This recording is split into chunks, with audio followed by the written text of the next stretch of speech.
Show me what you got.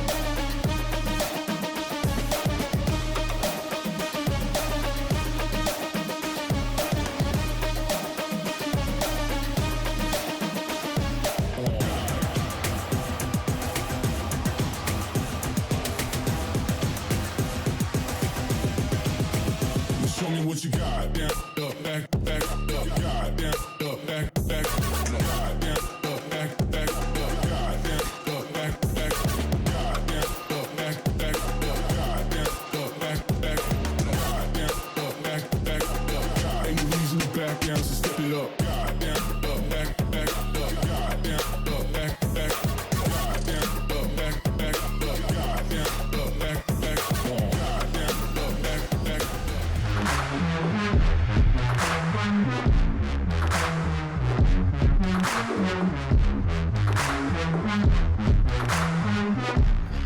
Welcome, ladies and gentlemen. We are back with some Valorant action. There's been a little bit of a break between stages 1 and 2, but now we are ready to delve back into it. 2021, the Valorant Oceania Tour, stage number 2, the on the closed qualifier is upon us. We're going to have plenty of action this evening, of course, 4 best of ones to get us absolutely started. Plenty of things that are going to be coming across. Man, I'm excited. I hope you are as well.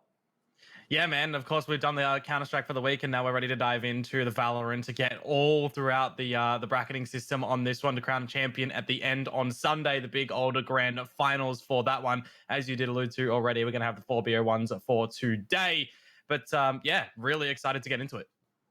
Absolutely, man. So let's actually go and break down this tournament for you guys all at home. So here's the structure in front of us right now. So the top 2 from Oceania are actually going to be making their way over to that OCE and NA Champs last chance qualifier. Aside from the cash, that's one of the biggest things that these players are obviously going for. But that's the last stage. First of all, they actually have to make their way through the Oceania Tour. So that is going to be the top 8 teams in the region. It's a points-based accumulation. They're going to be gunning for it every single one of these qualifiers. And as you can see at the bottom, there will be 3 in total. So really that gives the opportunity, if you have one sort of weak qualifier, you come out, maybe there's been some roster change, things like that. But Dion, man, I do actually like this structure.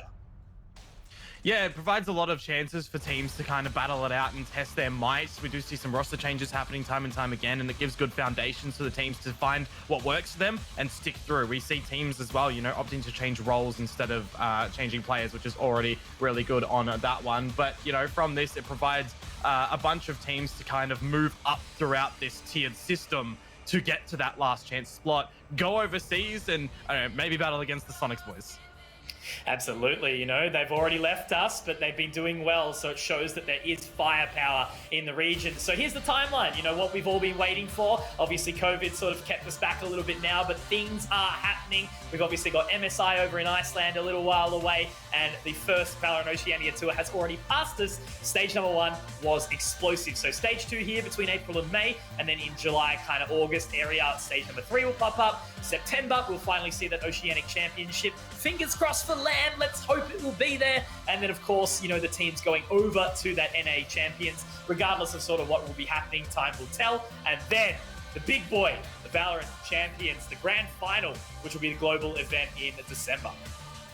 That's one of the things that I really want to try and get over towards, if it permits it. Hey, we know that the atmosphere there is going to be absolutely stunning, and I guess you could say the same thing for the one in October with the quals going over towards NA and seeing what they can do there. But man, lots of Valorant throughout the year, lots of time for people to practice, and I guess to see new maps and new agents get brought in along this stage, right? We've already seen updates where players will be playing on some pre-patches.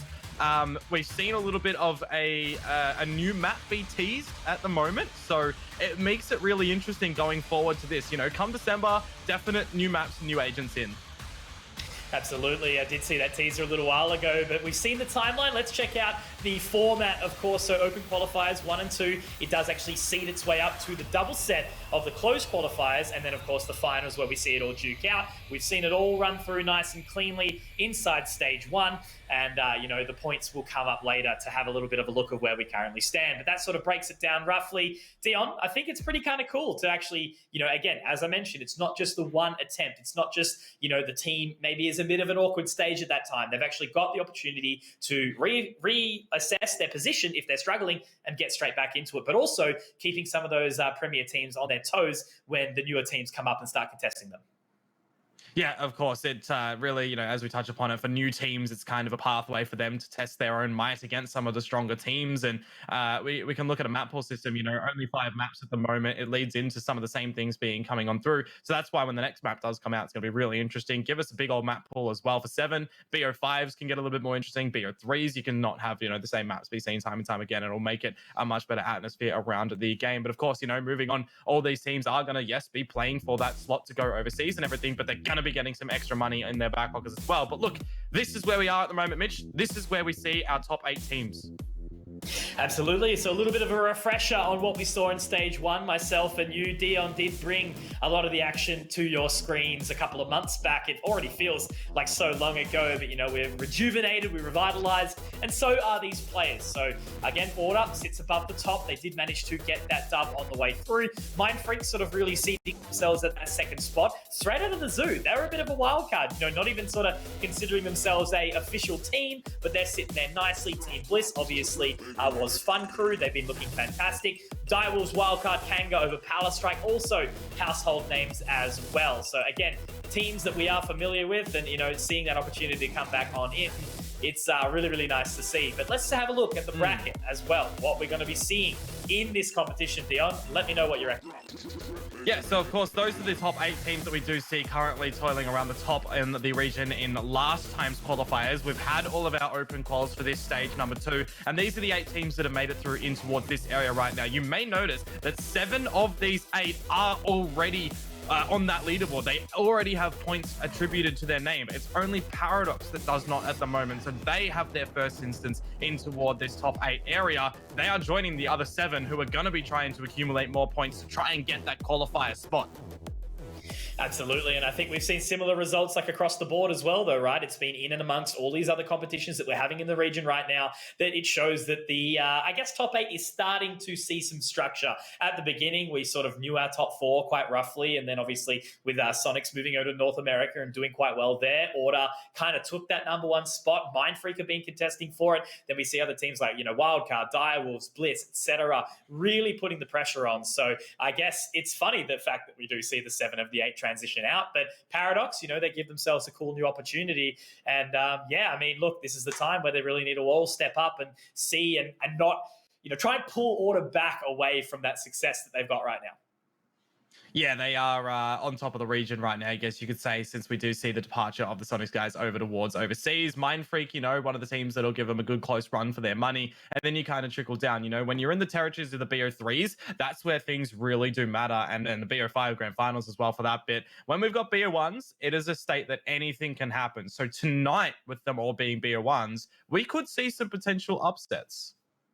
And speaking of that, Dion, why not bring into the schedule? So we actually have a little bit of a look at what we've got heading through. So just below us right now on that lower third, Order versus Direwolves will be the opening, and then shortly followed by straight into the Zoo versus Team Bliss. But that's not all. We actually do have two more as well. And of course, that is going to be Mindfreak and Paradox, Wildcard versus Kanga. So again, familiar faces, really, really solid teams, and firm opportunity to have some upsets, I guess you could say. Yeah, definitely looking at it, the 4 BO1s that have been going on through to sort of see who sits in the upper area and who has to run the gauntlet of that lower part in the bracket.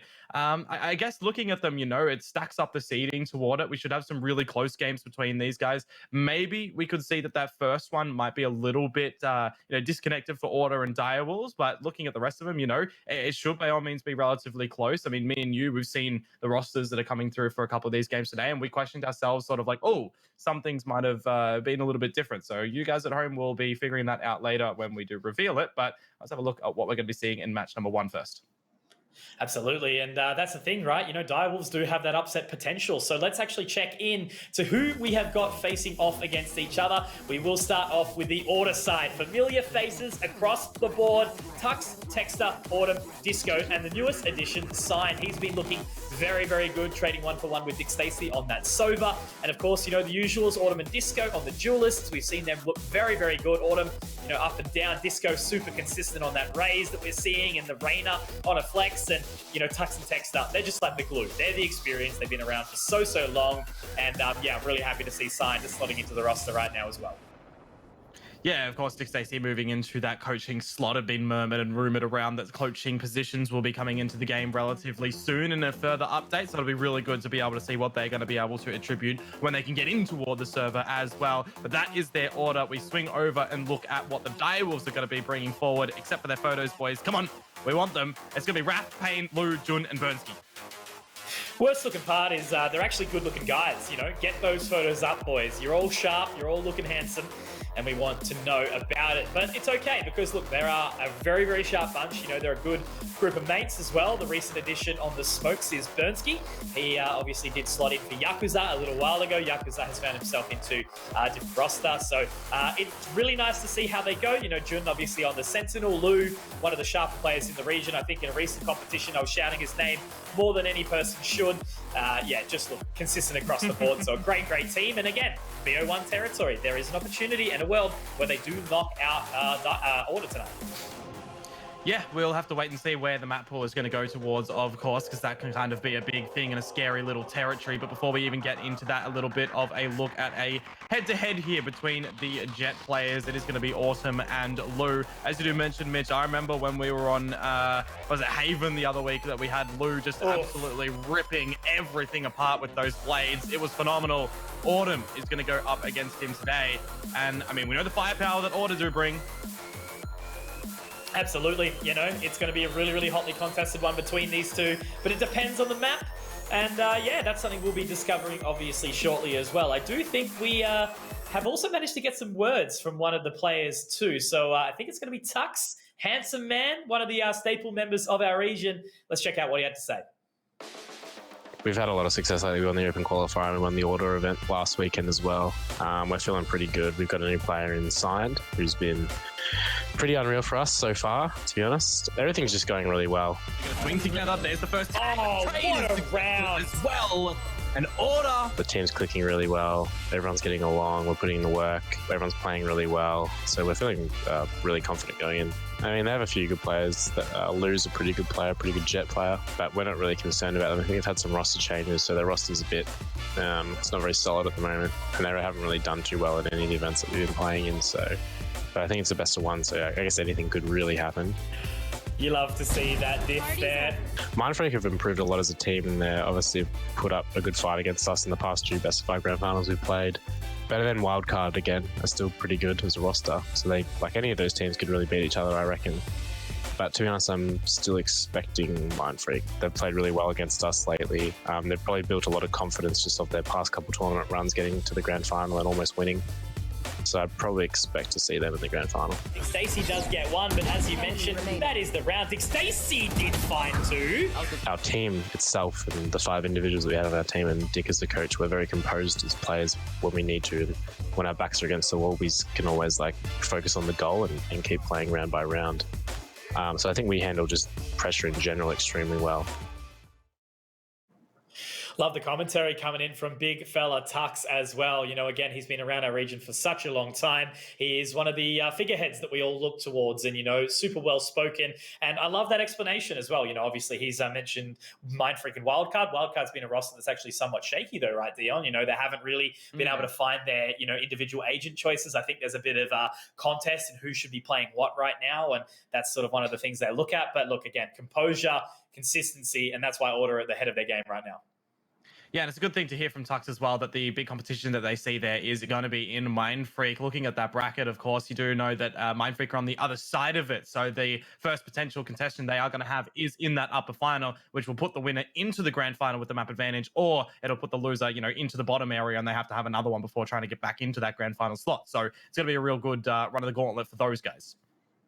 Absolutely, but why don't we check out the maps, Dion, in this best of one? Of course, you know, that does mean 4 are eliminated and we are left over with just the finale. So there you go. Very interesting, Dion.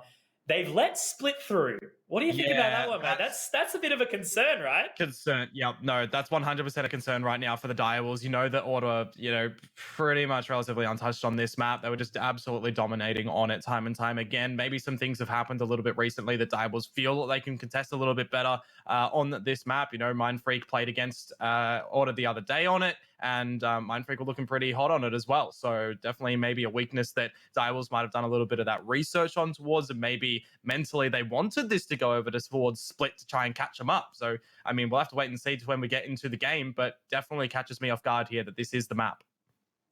Maybe they've got something in store for us. You know, obviously they're a super solid team. They're very, very explosive. They all, again, you know, friends in and outside of the server. And I guess, yeah, pretty potential. That's the word that sort of comes to mind for me with Direwolves. You know, when all members are individually firing up. Obviously, again, Wrath, you know, very, very deeply seated CS history inside. Well, he was dating all the way back to, you know, international level of Tainted Minds back when he played CS, and you know, obviously Juns showed up to be really, really consistent on that cipher. Lou, one of the top jets in the region, just one of the most consistent players on the fact that he's entering into the side on the regular. But I think that's the main thing. And as we took out of Tux's interview, the fact is they're composed. They don't really feel the pressure, all the stress, because on a competition that we saw on the weekend, the last best of 5, they did get taken to the test and they had to basically do a reverse sweep despite having the 1 map advantage. So, you know, Order super consistent in that mark. And I think that's where, you know, Direwolves really have to stick the knife in and catch them off. Yeah, and remembering into that as well, the split scoreline was 13-10. It was Mindfreak, you know, having a bit of a run in the later stage to bring it towards that, but Order were in front time and time again on that one. So, I mean, looking at the Direwolves here, they definitely do have those demos available from the streams. Of course, we don't have any in-game system just yet. I'm waiting for it. But yeah, lots of ability to try and work on towards and see what we're going to be going in towards it. We just got a little bit of the confirmation that we are just around the corner, though, from getting the game started. Agent selection going underway right now, and yeah, do you have any predictions going in towards this before we head in?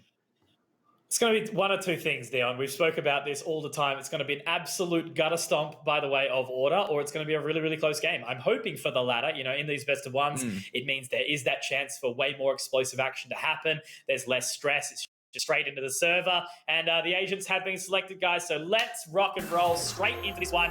We have Split, Dion. It's the map. It's got the ropes in it. It does only have the 2 sites, unlike Haven, but it is a map that can be very, very frustrating, I suppose. In recent changes, of course, they have opened up some of the additional areas to allow the space for the attackers to actually make their way through, especially over towards that B site. But regardless, it is still a very, very heavily defensive-sided map. Mid-control is the key. So let's see what the Direwolves have in store for the Giants in Order today. All right, looking upon the agent selection right now, Signed is going to be dropping on toward the Astra, Texter on toward the Sage as the assistive. 2 duelists to be seen, of course, over for the others, Killjoy as well. But on that flip side, on the side of the Direwolves, we do have the Breach being brought into play, which I really like. Yeah, it's cool to see though, right? You know, the fact that we actually still do see Lou on that jet. So a very, very big change. No Viper involved, but Tux are on top. Texter. Tux, he's still there. Gets the first. Good trade as well, though. At least able to be found. Pain looking to take control of that side. I was talking about Texter because he was the one I was looking for. Does manage to find Pain in the process. Has the heal available. Bernsky will trade. And now looking for the defuse and the retake. Autumn getting a bunch of damage out with the frenzy, but it is going to be Ninim to slide on over. Oh, sorry.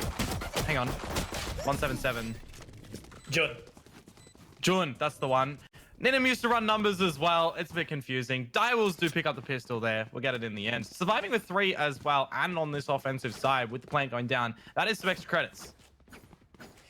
Absolutely. So Ninim obviously over on wildcard now. Really excited to see actually how well he does slot in over time.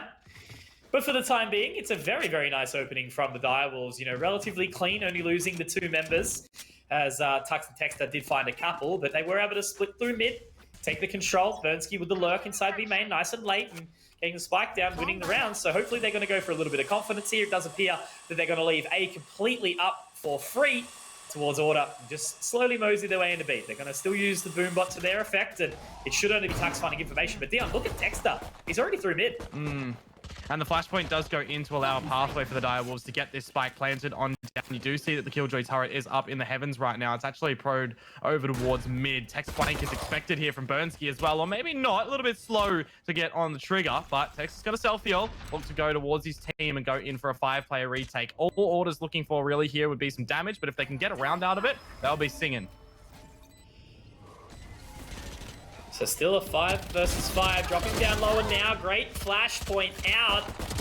And now with the aftershock heading on up. Blue's going to farm up nicely. 3 easily as you like. And a 4K just for good measure. With the Spectre securing heaps. And now that puts Direwolves into a very, very good position into the next round. They're not going to have to reinvest in any way, shape, or possible. So they'll sit with their bonus. It'll be interesting to see what order do purchase up accordingly. Likely will just be that usual, the Vandals, the Phantoms. Enough to get the job done. But yeah, as it stands, it's a good opening from Direwolves. You know, attacking sided split is the challenge. Nah, 100%. And of course, we're going to have to wait and see when the rifles do come out for both teams, how things are going to turn out. Because you remember, you look at it right now, we've got the different smoking agents on the board. You got Astra for Order and Omen for Direwolves. The refresher of the smokes for Direwolves can be very well utilized for Astra. You know, those stars, once they're used, you can only really get them back if you pop down that dissipate for the 2-second smoke. So we'll have to wait and see what is going to happen eventually on that. We do have the barrier wall from Texter going up over towards B nice and early. Likewise of the Blade Storm being brought out from Jun. No. Lou. Names! I need them on the screen. You got them out because of the 4K in the previous round. We're building up to it. Correct. Picking up the orb, getting the blades, and now he can slowly start to make his way over towards the A site. However, that is where Tux has his Killjoy utilities set up. The turret is available. Also, there's a star. Master as well in sign. He's been looking really, really good in this roster so far, and it sets up for Pain. He's already found his way all the way out. There we go. A great opening. Lou drops sign. Pain will find Tux. And now the barrier wall to go down. Basically, Order locked out of this round immediately off the back of that aggression.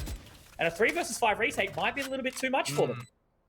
And these are some weapons that the Direwolves have been able to upgrade towards in finding those kills as well. They take over those Phantoms to be able to get out a bit of better damage right now. Paint shells in towards Pain's location. Looks like Order are wanting to go for this retake. Lou in hell, still dancing around with the Blade Storm. A little bit of time still ticking away. Maybe a little bit too far now, Mitch's Order still not really going out of heaven just yet. They might just be looking for exits right now. Dark cover over at the ramp. Texter to throw in a slow orb as Lou gets up toward the rafters. He is seen. But that's Order going for a save. Lou, at least able to find Texter in the process as well. So yeah, look, at the moment, it definitely looks like Direwolves are up and very explosive. It's that confidence though, right? You know, the fact is, Lou was able to get the early orb, find his way all the way around, and, you know, Pain also using the satchel charges to get his way up towards Elbow, clearing out both Tux and Sign at the exact same time. So, Direwolves with 3. Every single member has been stepping up to the plate so far, only needing to do what they have so far. Again, we will see the assist king in Raph.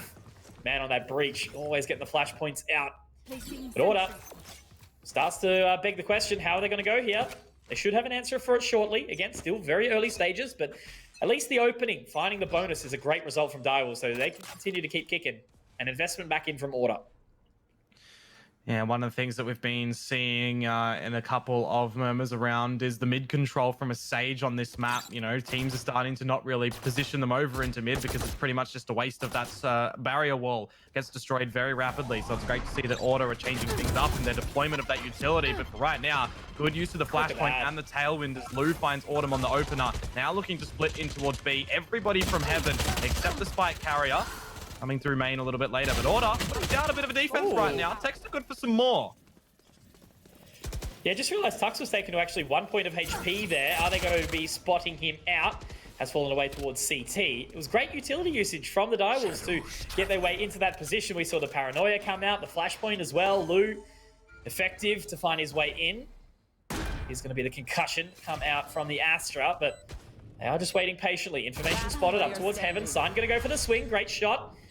And now the Shrouded step out. Bernski going to go for the swing, but Disco gets one back. And there we go, Dion. Despite losing the bonus, Order, they're still in it. And great round from Tux and Texter at that point as well. Big old mid control gained by Direwolves nice and early on, but from the site and the lower positions, not up at the rafters or anything, Order, they shoot the bullets vertically. And they managed to catch a couple of kills. Texter doing a great work to be able to find 2 there as well. Really kind of leading things in for the team before he fell. And at the end of it, you do see Bernski's attempt at the 1 versus 3, which doesn't really work out for them. But you quote that out to a little bit of a belated bonus over Direwolves. They still did have a little bit of the lesser weaponry in that one. Now is the time that they get their full rifles out. We can see the same for Order. Bar Signs being on those light shields. The farming of the ultimates is what we're going to be seeing right now. You know, Signed and Tux, one away from their ults. You've already got the resurrection for Texter as well. Yeah, absolutely, and just the aggression early on again. But unfortunately for Lou, that's Autumn's territory up and towards the A Heaven location. We'll find the early pick. So they've been dismantled a little bit early. The main factor is here, Direwolves still have a whole lot of money to work with. As you mentioned, Resurrection available for Texter, but not for Jun at this point in time. So just holding on to mid. Autumn has already rotated back towards the vents. And he's just going to wait patiently. 4 members looking to contest him shortly. You could see a flashpoint be utilized in toward this location as well for them to try to just explode and catch Autumn off guard. Still does have a Lear in his possession, but they're not even going to be looking at it. A little bit unfortunate there for Pain. Maybe you need to just be clearing on your angles, guys. Got a lot of players there to swing on through, but in falling there, does give the 2-player advantage over towards Order. The bag might have been given up now as well as they do endeavor up towards the Heaven area. Disco is readily available, perched up a little bit. We'll ping it on through. The Paranoia goes out. Now it's a bit of a crossfire. Yeah, great use of the dismiss to get the information. Tux, though, going to be able to lock it down. Taking down Jun. Disco will have to fall off his line, but Texter to find another. This is the Order that you know and love. They've been able to find the isolated picks every single time. Tux actually does connect on the swing as well, so a completely flawless round coming out from Order so early on. Not yet going to break the economy of the Direwolves. They've still got some further purchases available. Wrath is going to be able to get that one completely. Pain also in the same boat. So, yeah, absolutely fine situation for the Direwolves for another round at least. Might have to potentially consider an eco into the next. But until then, they are Gucci and still 1 round ahead of Order.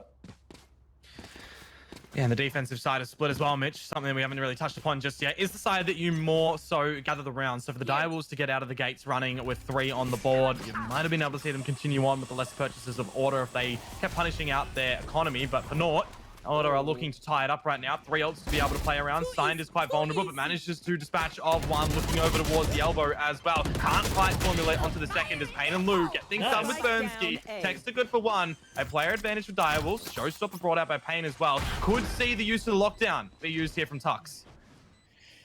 Yeah, absolutely.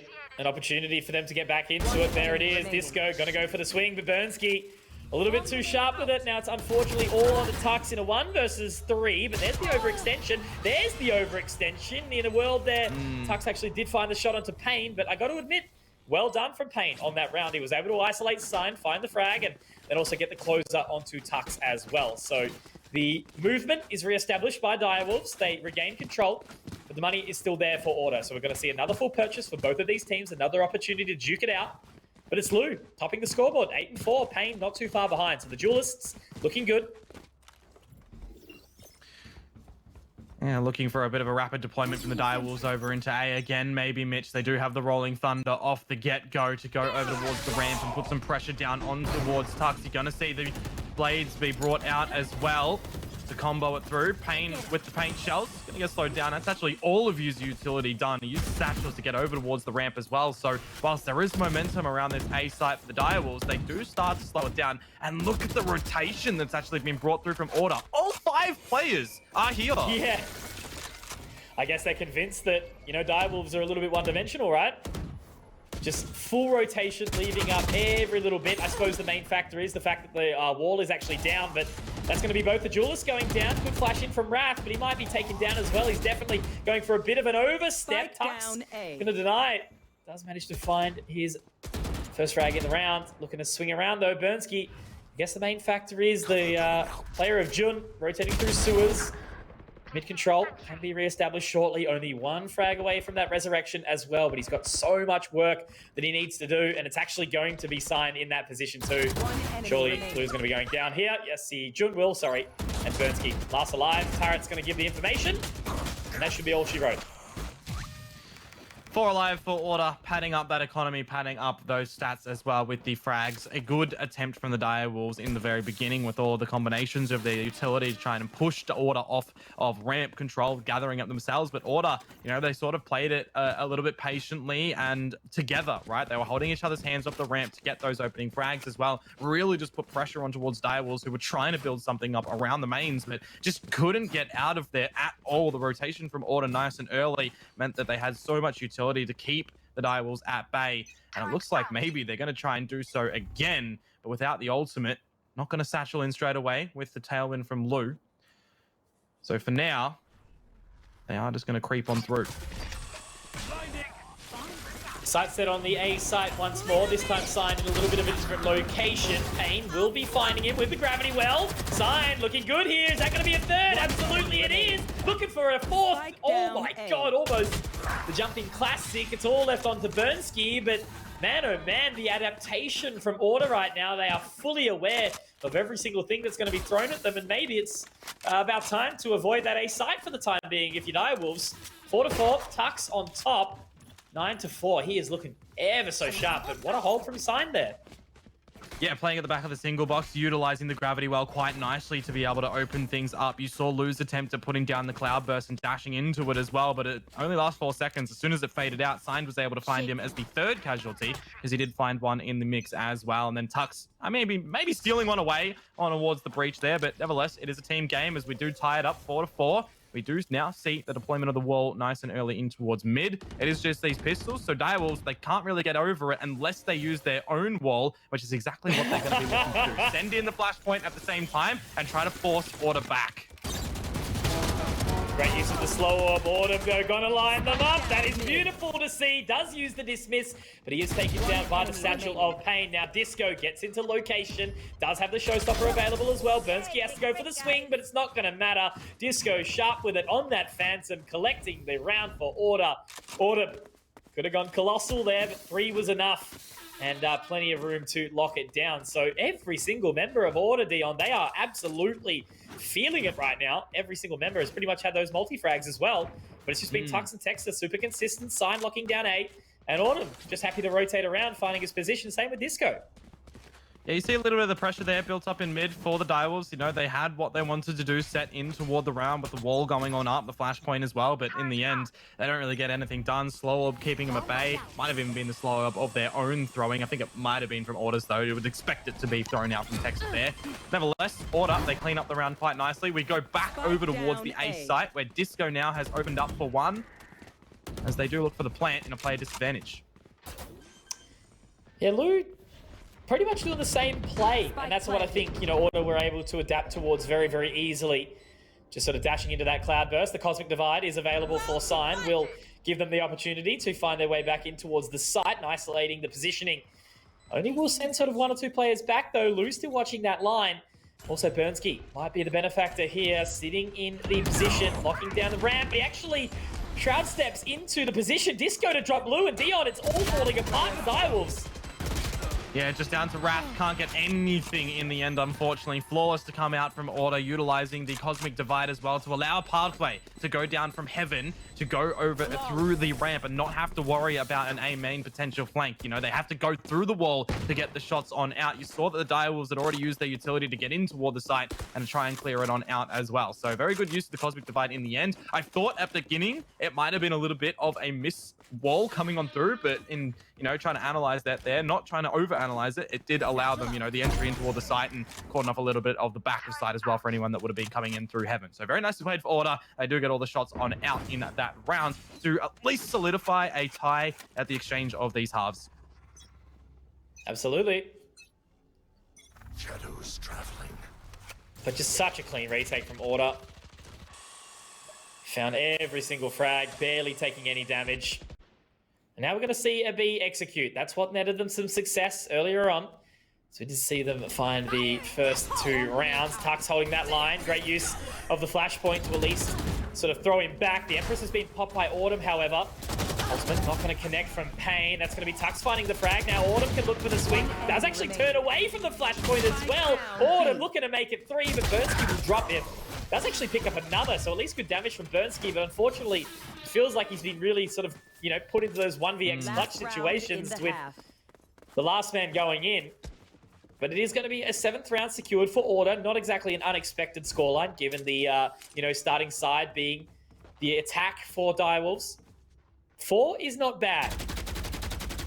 It feels like right now Order are just reading into the situations that Direwolves are trying to throw at them. You know, Direwolves trying to go with haste a lot instead of going more methodical and waiting out the time, right? They are kind of also leaving Bernski to go in through main very late. He's done it a couple of times now. By my count, I think it's the 3rd time that they've gone for a little bit of that attempt and it's not really worked on out. So unfortunately in that one, we do move over into the last round of this half with a couple of ults available. Both resurrections from the shadows to the side of the Direwolves. The lockdown tucks over on Order. A deep flashpoint as well, as Lou is starting to path everything out down toward the vents.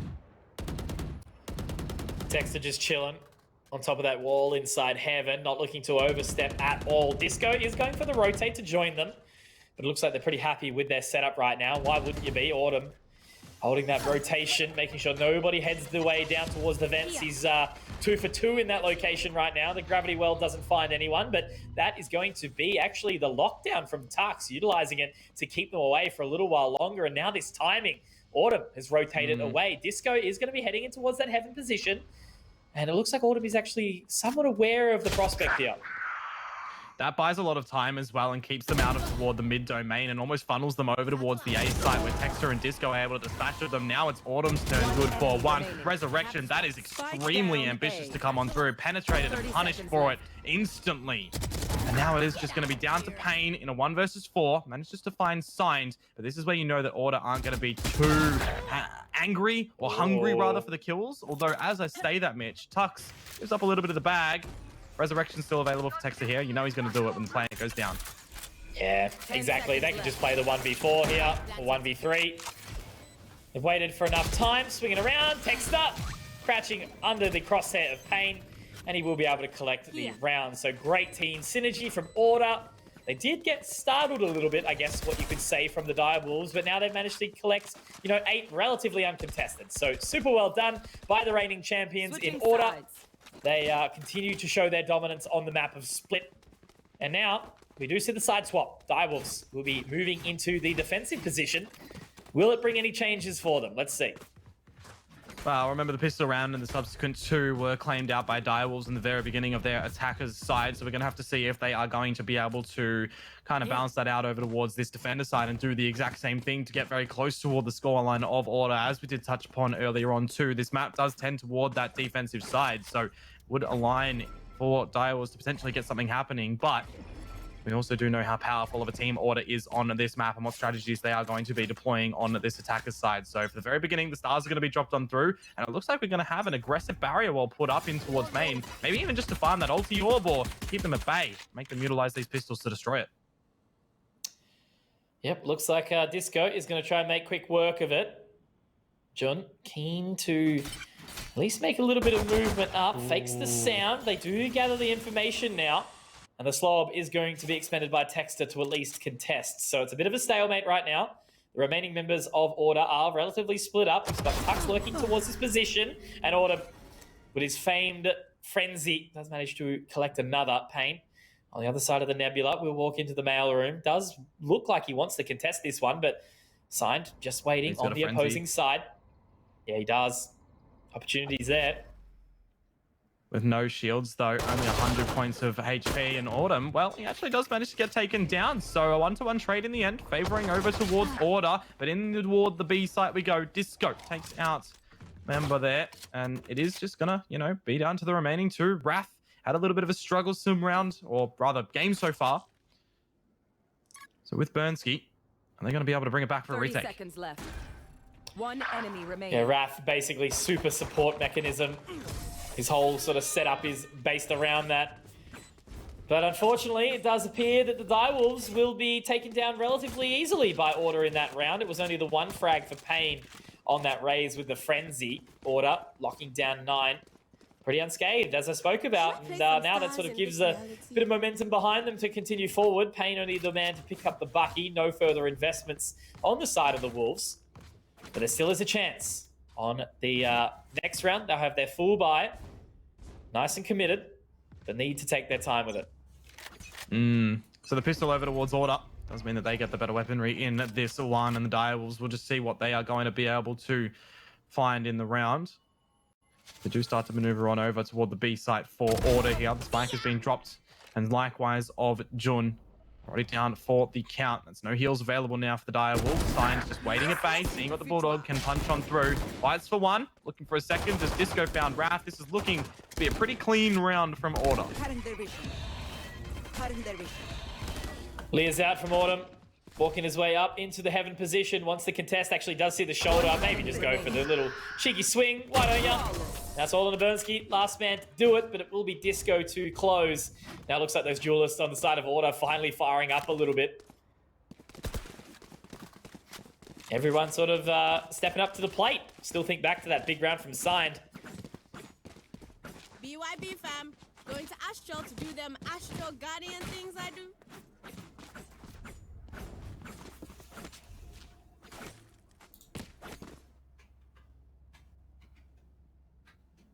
Alrighty. Big important round here, Mitch. Direwolves, the purchase is up and they need to claim it. Otherwise, it would be a bit of a half buy in the next and potentially concede over towards a map point victory toward Order. So we'll have to wait and see what is going to be happening in this most important round. Wrath is going to be charged with holding up at the Heavens of B. And the first duel as well. You will look to re-engage in, but Autumn will fall back. Stars to be deployed in the mailroom can be used for that nebula or the dissipate. Get over and scurry through towards mail in 2 seconds. It could toy on Direwolves' minds. Sign is actually going to use it as the normal nebula as Order group up around B. Walls out. So's the paint shell. Is going to be clearing out that plant position, but it's going to be the pressure onto Jun. Wrath. He's sitting there just waiting for the call right now. The flashpoint available. Great timing. We'll be able to at least... No! Very, very unfortunate. The heal will come out. Wrath's actually going to drop down to try and support. Look at that. Order just straight out of there, hightailing it away. And now that will mean Lou actually does commit back towards that ace site. Persky is already there. Looks like they're pretty keen to get in towards Heaven here. Payne's got a big task ahead, but Dexter on the thing. Now, do they even choose to go towards B again? Maybe. Lou starting to rotate back. So is Persky. But yeah, look, they're just going for it now. Payne was on the prowl there, but gets punished in the end. Really unfortunate. It's all going to potentially just be onto the Rays lurking on through, or rather, sorry, the breach in the main in Wrath to see if he can do something. Does see the dash come out from Lou. Wrath good for one. It's just shenanigans being afoot right now. Wrath in the 1 versus 2. Spike needs to go down. There is time. 4 seconds to get it through. It's a 1 versus 2 scenario. Wrath on 72 points of HP. Catches Tux. No! Misses out the bullets on the Phantom, and that is very unfortunate. Order managed to find the 11th on the board. That got pretty chaotic around the site.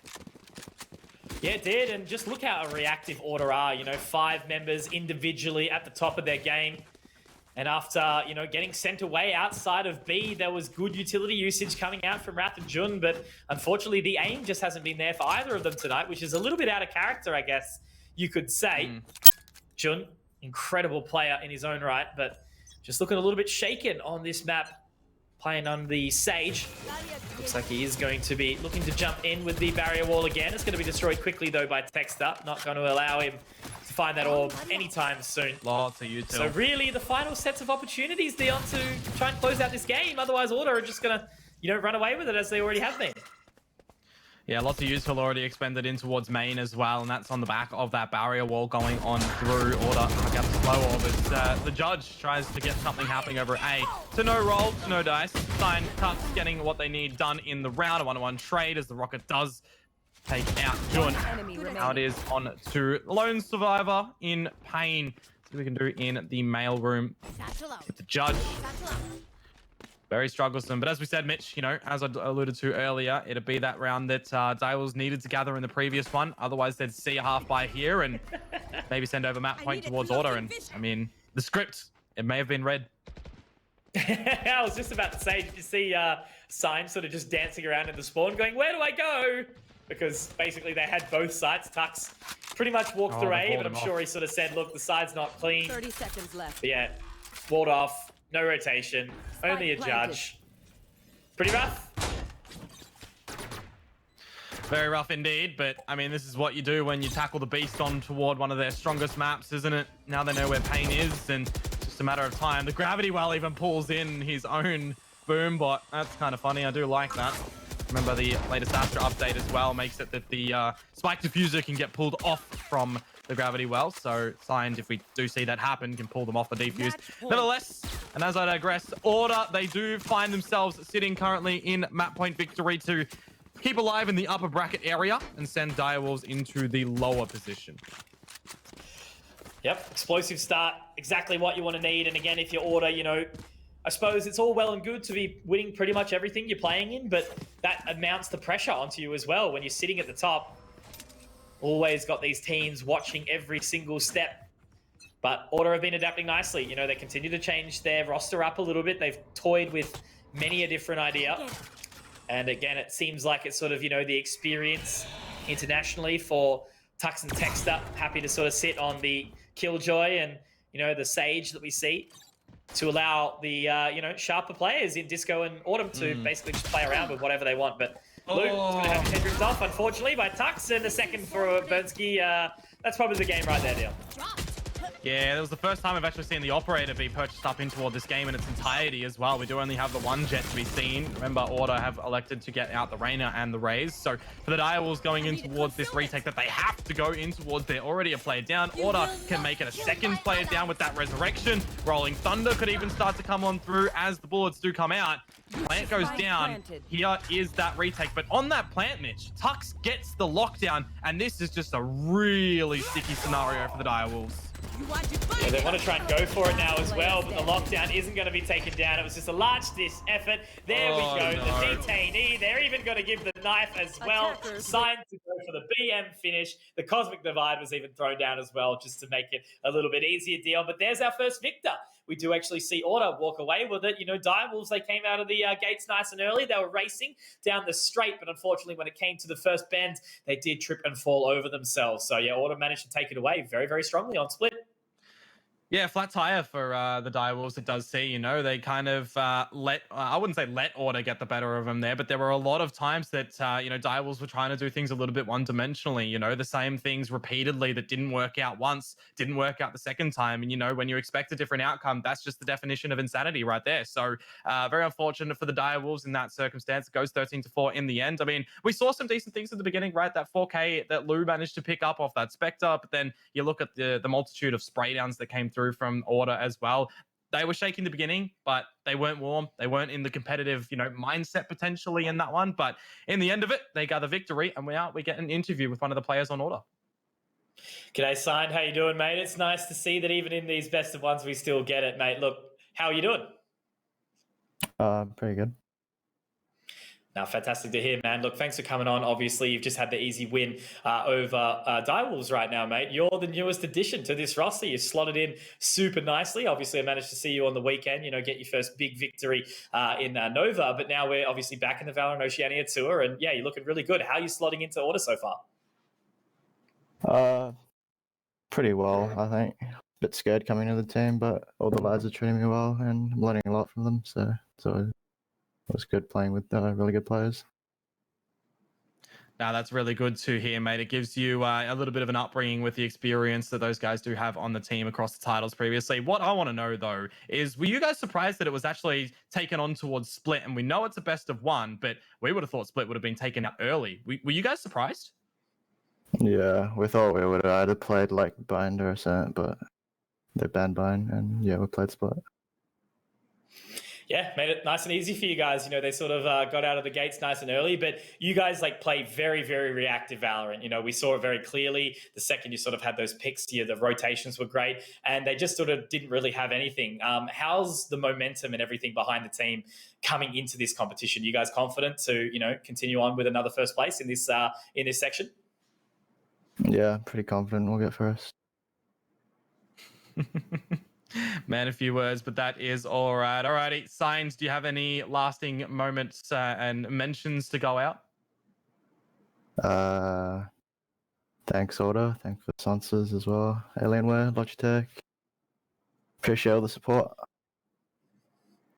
Big plays. Awesome. Thanks so much, Dale, for coming on, my friend. We've just had Sign there, guys, obviously, for Order, who has managed to win out the first map between, obviously, Order and Direwolves, 12-4 on Split. But, guys, you've had enough of us for the time being. We're going to send you over to a cheeky little break. Remember, though, keep that in mind. There is actually some more action going on our B stream as well, so make sure you do check out all that as it does go on. But in the interim, we're going to be back not too far away. Don't go anywhere.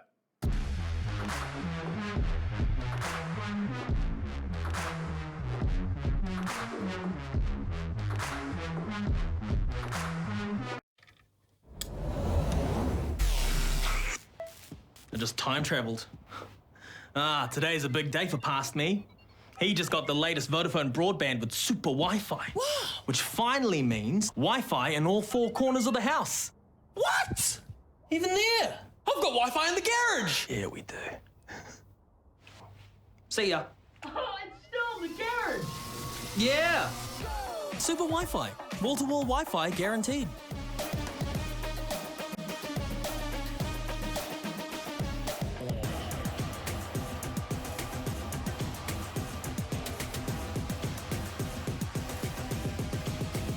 Show me what you got. Down, up, back, up, God, down, up, back, God, down, up, back, up, God, down, up, back, God, down, up, back, God, down, up, back,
Ladies and gentlemen, we are back in action for the Valorant Oceania Tour 2021, the Stage 2 closed qualifiers. We have just seen the powerhouse, I guess you could say, of Order take down the Direwolves 13-4. And as we heard in the interview from Cyan, apparently that game was putting him to sleep. Man, a few words. But, you know, he's it's awesome to see how well he has settled in to this roster so far. So a very, I guess, well-earned victory. Direwolves just with a little bit of extra work to do.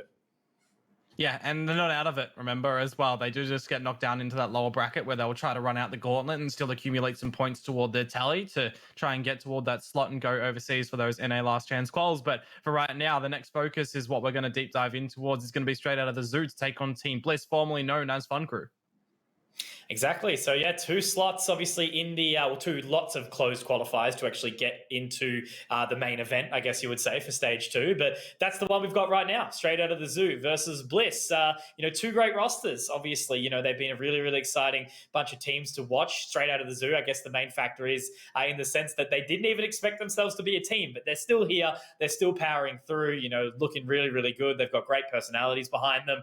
And look, same could be said for Bliss. As soon as they got picked up by that roster, they've been doing photo shoots and shout outs and all this extra stuff. It's so awesome to see. I love it. Yeah, no, 100%. Always putting up on the socials and not just building yourself in toward the game. You got to explore yourself and you got to expand yourself to try to, I guess, show that you've got more interest than just trying to be narrow focused in toward the game. But we start to deep dive, as I said, in toward the game, and we look at who's actually going to be playing in the server today. Straight out of the Zoo, that'll be the first team that we see. I love that photo from Punda. It's so funny. But across the board, Yifeng, Punda, Mike, Nice Hacks, and Duddy Boy. Likely seeing Duddy Boy on those smokes. It surely would be Nice Hacks on the Jet from memory. Mike sort of flexing around the Duelist, sometimes seeing the Sage. And yeah, look, across the board, Yifeng, he's the main one that we've sort of been seeing a lot from. Very, very consistent sort of on what Sova Killjoy that you do see coming out. Yeah, no, 100% on that. It's going to be interesting when they do look to tackle over towards Bliss here as well. But, straight to the Zoo, they definitely... It's not like they're out with it without a chance, right? They're definitely going to give us a good game, we would hope, and we would come to expect. But here are the lovely faces on Bliss, as they do have some great photos, and repping their team logos and their team gear as well is always a great thing. But Easy, Precious, Major, Ronsky, and Jungle Wow is what makes up Team Bliss here. So Ronsky, also known as Captain Levi, coming on through into this one. The man is a weapon on that Jet. And then, yeah, look, I've been looking towards Major. He's been sort of super consistent. But also, same could be said, Jungle Wow, a lot of sort of more flexing around the Viper and the Astra. Easy, also man of the on a mission, and Flesh is the same thing, And I think it's is it Easy or is it Flesh that's come from the FIFA background as well? So, such a broad... Fleshes, that's the one. So, yeah, such a broad background in this team of Bliss. They've been super exciting to watch, and as I mentioned, putting themselves up on the socials. So hoping to see Ronsky slot in nicely, but this team has a big statement to make in this competition. They didn't exactly get all that they wanted in the previous run. It feels like to me as well that you're starting to turn into a little bit of an anime prospect with that reference just before. Weebs out. Heard it yesterday as well over on the other lands, but no, it's all fine. It's all good. Bliss, straight out of the Zoo, is where we are going to go over towards in this one. And before we get any rumblings in towards seeing the maps, did you want to put a prediction on it? Yeah, look, I think...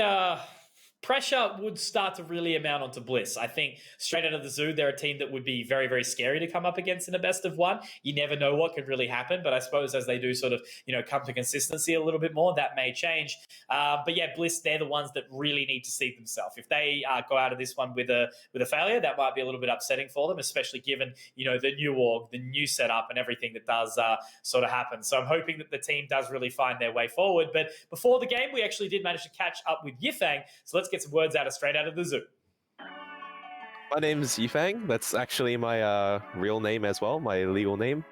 Personally, I'm a bit iffy. I feel like Team Bliss are a very strong team, and they have the potential to potentially just be one of the best teams in the entire region if they put enough work. Last time we faced them in the bronze match in the last playoffs, we beat them. Your victors for this best of 3 is straight out of the Zoo. We haven't had much practice, or we haven't had any practice in that case. Meanwhile, I know they've been going really hard. They've been trying new things, so We don't know if we can do that again, but obviously the team's feeling pretty confident. They're like, hey, we beat them again. Surely we can do it again. You know, can't enter with the loser's mindset. I'm just looking forward to playing against them again, seeing what they got in store for us this time. Nice little swing from Daddy Boy, Panda. We're a pug team, we call it, which means we just play as if it's ranked. We have never played. We scrimmed once in our entire lives. It was against a wildcard one night, and they were just trolling. The way this team works, we have no practice, nothing, literally nothing. The only times we ever get together and play is for the tournaments in themselves, the official games. Every new game is a bit of a practice for us in a way. Teams underestimate us. They know we don't put in practice. We're not the players that people go into a rank and be like, oh, it's that guy, and everyone's all of a sudden scared, some rank lord. So it all started when Panda and Nice Hacks made a Twitter post about like 1 day before signups closed. They're like, oh, looking for 3 guys to come click heads. We're gonna do no practice, just go in and have fun, lose in the first round. And I'm like, oh yeah, sounds like fun. I don't mind going in for 1 day 20-minute adventure in and out, you know. And then next thing you know, we're here. Obviously though, I do still think that the game is in their favor, if I'm going to be honest. We just need to force them to play in a style where they have to forget everything about their team play and just, you know, fight us with the head-on aggression, the rules, the 1v1s, and win those. That is our way to beat them. Man, well spoken. Absolutely adore him. Everything that was said makes me, you know, just super warm inside. But nah, look, Yifeng, great guy in and out of the server as we do know it. And it's nice to see that, you know, a quote unquote, as we meme about all this time, a pug team can actually have some success. It doesn't always mean that it's a bad thing. It means it's just a bunch of guys that get along inside the server and they're able to find their way into the top 8 in the region. You know, that should be a sign to all these new and aspiring players that putting in 10,000 hours into ranked and tweeting your Radiant scoreboard may not be the thing. Get into a competition and do it there. Yeah, it's also funny that they they bring up in that little interview the Twitter post, because I remember seeing that way back when from Fonda coming out. Yeah, and I thought it was a little bit funny, but then you see it coming through from these guys and the damage that they're kind of doing. And I also like that he touches upon the style of play that they want to try and force Bliss's hand in towards in this next matchup, to get them to throw the strat book out of the window and take those duels where, you know, we know how sharp Straight Out of the Zoo are on those duels. We also know how sharp Bliss are, but Straight Out of the Zoo feeling like they can take them in that aim department is going to be really interesting when it does come into the map pool here. And I mean, looking toward the maps, I know for Team Bliss, probably want to tending it over towards Binds, because that is where their strongest win rate is, and they've got it. There it is. Okay, look, that works out for them, of course. You know, Bind is a very, very challenging map to not be as structured on. You know, obviously, you've got to have some sort of tact to at least find your way through, especially, you know, challenging that B-site control. That's a big factor, you know. Otherwise, it just ends up being the usual. Okay, we push up short, try to take U-Haul control, something like that. But look, Straight Out of the Zoo, again, you know, despite not being a well-practiced team, they clearly know what they're doing. They spend a lot of time in rank. They do put in the extra hours. You know, again, like watching, obviously, Yifeng that we just heard from earlier on that server, he's definitely knows what he's doing. So that might actually, you know, catch the side of Bliss off guard. They sort of, you know, when you're watching a really well-structured team, put in the hours and try and work out, like, you know, versing teams on how they should play, and then it doesn't sort of work out the way that they want. So sometimes, again, a pug team can actually, you know, really strike onto a team like Bliss. But we'll find that out in the server shortly. Game's not ready just yet, but, you know, we'll get there soon. Yeah, it's going to be really interesting to see if we're going to have any shakeups on the agent deployment for these guys as well. And I guess a little bit of, you know, what the tendencies and the structure they might want to throw out in, because we know that Straight Out of the Zoo, you know, whilst they say they are the pug team and everything, there's still strategies that we are going to see them, you know, try tend towards and try lean in towards on this map, you know, force the hand of some peaks out towards Long of B or in towards Showers as well, you know, try to really draw Bliss in towards their crosshairs and everything and take those aim duels. So it will come down to those sort of micro little management positions on those agent lineups. And that's one of the things that I really love about Valorant, right? It's the combinations between different agents that lead in to some really unique situations that you have to be ready for. Yeah, no, exactly. And that's sort of what excites me. You know, what are we going to be seeing coming out? The current meta of Valorant so far is very, very different. We're seeing much more consistency on that Astra. We're seeing Viper come out in a lot more maps. Obviously, she got a crazy buff with the fact that the decay inside the Poison Cloud and also the Viper's Pit takes you down to 50 points of HP immediately. You can do so much work in amongst that utility. So we still sort of yet to see, I guess, Yoru come into it. But, you know, Sky's much more prevalent. Astra basically 100%, you know, almost on most of these maps. maps. So do you think we're going to be seeing that come out from especially straight out of the zoo? Bliss, surely we will. But yeah, straight out of the zoo is the one I'm more interested in. Look, maybe they look to adopt a little bit of a different agent style going into it. If we're looking at them where they don't really put too much prac in towards it and everything and sort of see how they feel going in toward the game, I would sort of say that just rest on to what's tried and tested in their ranking system. You know, we do get a little bit of the different agent deployments for these guys. Specifically, you know, if you're in our region and you go into ranked, if you ever come up against Yifang, he's pretty much insta-locking over towards that jet. Come in towards this, he might not be on that jet again. So we'll have to wait and see on that regard. But, you know... in terms of the Viper and Astra, they could surprise us with it. I kind of wouldn't kind of hope to see it from them, though. As I said, go back to what they're experienced in. But on the flip side for Bliss, you know, that Sky pick could come out on towards this one here. They tend to bring it over towards Haven instead of Bind, but I would kind of like it, not going to lie. Well, I've just been told that we are going into the agent selection, guys, now, so that means we're not too far away at all. But yeah, man, I think my focus tonight is going to be on Ronski. You know, he's a player that is obviously super, you know, new to the roster, I suppose, of Bliss. He was picked up in a part of once they did get signed onto that at org, and we know he's super sharp. We know he's got the capacity to be there, but maybe some consistency issues sort of might be finding him. So I do hope this Bliss roster does start to settle a little bit more because they've got fantastic potential. As Yifang even said, you know, they could be the best team in the region if they put the work in. Yeah, well, of course, getting in toward the agent selection now, Mitch, does mean we are just around the corner from getting in toward the matchup. We do go over towards Bind. Probably going to be seeing that Astra pickup come out for the side of Bliss. I personally would lean in toward the Brimstone. I really do love that, you know. But while we got a little bit of the seconds, to touch upon your Yori Brimstone factor bias. as well. Actually, we actually see Yori be picked in the Korea region by a couple of teams at the moment, which is very, very interesting. You know, the meta over there is just completely different to what we see over towards here. You look over towards the Sky, which is kind of being adopted a little bit now as well. You know, Roy or Stronglegs over in the Renegades, he's one of the people that has picked it profoundly, just time and time again, never really just steered away from it. So it is on to teams to, again, develop their own meta and their own style and not just follow in pursuit of others.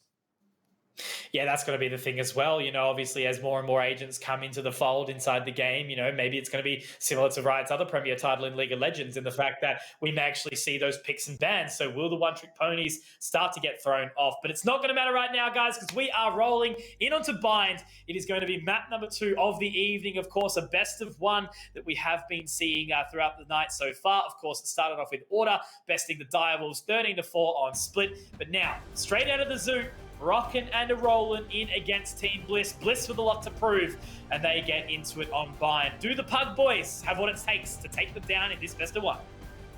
Well, let's wait and see. Of course, we don't know who's starting on which side just yet, and there you do have it. Straight out of the zoo on that defensive side and Bliss on the attackers side. They are going to be deploying in amongst the Reyna on Ronski instead of, you know, what you might come to see as the Jet. You got Jungle Wow on that Astra instead of the old fabled Brimstone on that line of sight. But the flip side, I mean, for straight out of the zoo, as I said, do what they know, do what they experienced with, and they've exactly done that. A very a straightforward agent deployment from them.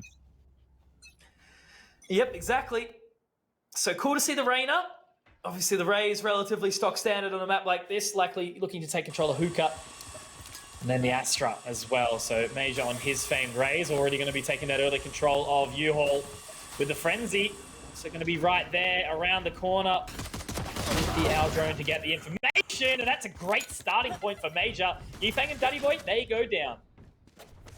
And now the player advantage for Bliss. They're going to try and solidify in toward the plan. And it's actually going to be going over towards the defender spawn as well, as they do look to push proficiently and try to gather a bunch of this information. Mike, though, here's the TP, and is going to choose to just run away from it. Cages to be utilized a little bit later on as well, because it's his teammates, you know, going through that TP. I thought that they might want to go all together in towards Hookah, but it does make a little bit of sense that he does translate over towards the other side to have a different point of entry into the site. However, as Mike finds one, they just see goodbye to Punda and nice hacks. Good right click to come on out. Change over towards the Ghost. Do have Astra very low in this corner. Cleared through, but Jungle out. Right clicks out and takes the final frag. Very nicely done. You love to see it. Managing to get the job done. So unfortunately for Mike, it was a valiant effort to try and get back into this. But Dion, I've got something special for you as well as we move on into the second round. It's a cheeky little... Oh, thank you to my housemate as usual. Keep the beverages up. Keep the water flowing. Keep hydrated. Stay hydrated. That's the one.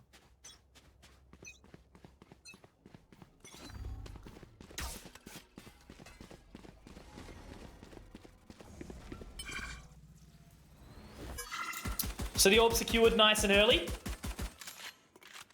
It's easy trying to destroy a potential camera. Maybe that's what he's looking for. Firing off a couple of warning shots. The boom bot ready to clear out of the end of showers. So straight out of the zoo, not really playing too different right now. Playing 4 heavy over towards the A position right now. Nice Axe does have the Sheriff available. So they have made a gentle investment into this one. And just leaving Yifang to wait over towards that B site. But they are heading their way back, so they'll take the time. Yeah, no big control to be seen from straight out of the zoo over at B long, and it's going to be free reign for Bliss as all these stars go down. Major is going to shoot through them as well. Keep straight out of the zoo interested around this A side as the entry goes in towards B. Yifang does meet death. And now the R drone to clear everything out, coupled with a Leah to clear all of the corners as well. It should be some good taking of the site from Bliss. However, in the time, straight out of the zoo have all rotated 30 over. seconds left. Heading all the way up. Very aggressive on that Reyna, which you don't blame him at all. Those paint shells are going to do some sincere damage, but Major might have a little bit of a warning if he does get a bit too aggressive. Does miss a couple of shots, but luckily Ronsky is there to find the frag, recovering the Sheriff as well. So pretty clean second round secured by Bliss. They only lose the one member of Fueshis there. And they'll be heading into this one with the bonus. Vandal still in the hands of Ronsky, of course. Looks like they're trying to do a little bit of juggling with some weaponry. Maybe only just the Ghost for Jungle Wow as well, which could prove to be challenging. Yifang's had to drop down to the Guardian, though. The rest of the members will have Vandals, and they're ready to go into this bonus.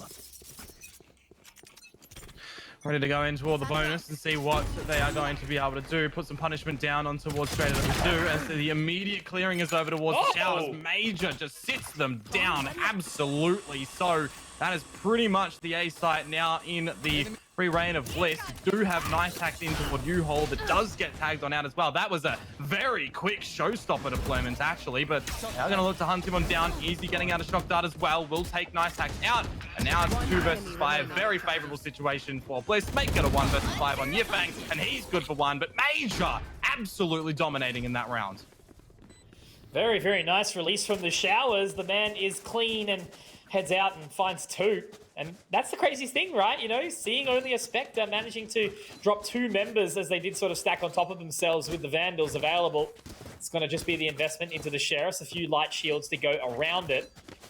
But yeah, look, Bliss, they've started off clean. They are on the attacking side of Bayern, can be a little bit more challenging. There's plenty of work that they can continue to do over the coming rounds. Now that's going to be the bonus as well, Mitch. Taken out by Bliss, so it does take a little bit of a hit on the side of straight out of the zoo. Gravity Well and the smoke already gone in toward the showers. I think it would have been the Dissipate smoke to actually come out there from the Astra. So we'll have to wait and see what they're going to be able to do as they stretch their legs and arms over towards this B site. Mike is going to be in amongst the U-hole. He does manage to get some bullets out of the Sheriff, though. They all do miss. Oh, no. Major takes him out. A little bit rough there, but Ronsky already out on that site. Looking good on the Reyna right now. Second frag found on a Yifang as well. The wall bang into the rotator. And Duddy Boy does manage to get the paranoia out. Major goes for the spray, but that's a great swing in from Duddy. Very, very sharp. The Gravity Well is going to be a little bit of a menace, though, towards him. Under. Does manage to find a recovery shot, though. A little bit of extra success, but it's on to Ronsky now. Continuing forward with 3 on that aggressive Reyna. Does go for another. Overstays his welcome a little bit now. Looking to clear his way out of Hookah. Not going to spot Jungle Wow just yet. Does jump onto the position, fakes the leap out, does use the Shrouded Step, but Jungle Wow's ready. Immediately finds the frag. A few members go down, a little bit more than Bliss would have liked, but it's not going to matter. They get 4. It's always one of those sticky scenarios, isn't it? Do you use your utility when you're in a 1 versus X scenario because you don't know where your opponents are, especially on the Omen. You can't really clear out any of the corners. If you were a Sober, you could chuck out the Recon Dart. If you were a Sky, you could get out a Trailblazer and stuff, right? But unfortunately enough there for Duddy Boy, tries to Shroud Step, does get eliminated in the end. Bliss on those entries as well. Absolutely stellar. Ronski certainly getting deep in toward the side to pick up where needed. Ultimate department now getting very close to a lot of them on Straight of the Zoo, but the biggest thing for them right now, Mitch, is that they do have purchase to utilize. Immediate use of the gravity well there. Yifeng is going to cop a lot of damage from that shock dart from old mate there. In easy, sitting towards long, gets the owl drone up, tries to find some additional information. Major now looking to clear out Hookah. They've done this very successfully so far. A rotate will be sent around from Straight Out of the Zoo. It's going to be Nice Hacks joining them. Yet to pick up that operator as of yet from what I can see. Still some time. Yifeng marks one. But still a 5-on-5 as it stands. Jungle battle open. Jungle wide open on towards Yifeng. Information and the Hunter's Fury no longer utilizable. And Major does get in amongst the elbow position. Manages to find one. Mike falls as well. This is just really clean, clinical, decisive blows that Bliss are executing. Duddy on a punter to see if he can do anything. Gets his head taken off by Fwestist. And Duddy Boy on the flank will manage to catch Major. But a 1 versus 5 is going to have to be a very, very big retake here. More shots out and can't unfortunately get any of them. So 4 alive for Bliss, really patting on that econ. And 5 rounds unanswered on this attacker side as well. Yeah, they're looking pretty good. Looking pretty good as it stands from Bliss. Very unscathed and just super confident. You know, Major, the fact that he was able to satchel charge all the way over into the Nebula in CT and then head around elbow completely undetected. Very nicely done. So he's starting off charging 10-3. But it's going to be actually a tactical timeout from Straight Out of the Zoo. Not something you'd expect from a Pug team, but they're going to have a little bit of a discussion, work out exactly how they need to reapproach this one. They've got all the ultimates available, Dion, but they need to put them to good use. No, 100%. They really need to make sure they're getting everything in order in this game right now and just make sure that they can get on toward this board. It's going to be really interesting for me if we're going to see Yifeng use that Hunter's Fury off the get-go for them to get some aggression in towards, you know, one of the areas, or if it's just going to be one of those default plays where he'll look to put a recon bolt outside toward the fountain for his team to push up as well. There's so many different strategies that you can deploy early on with these agents, and that's one of the best things that I really like about Valorant. And then it's also going to just come down to the counterplay. Easy lining up the shock dart here to catch any damage to anyone getting out on toward that ult orb, where if you're Straight Out of the Zoo, you don't need to in this round, right? You've got those 5 ults, so they are just going to be looking to get the pressure over towards long themselves known. Information contested between the two. Duddy Boy does actually throw a little bit of a warning peek. Looks like Nice Hacks does have the Blade Storm available though, so they are ready to at least try and contest this one again.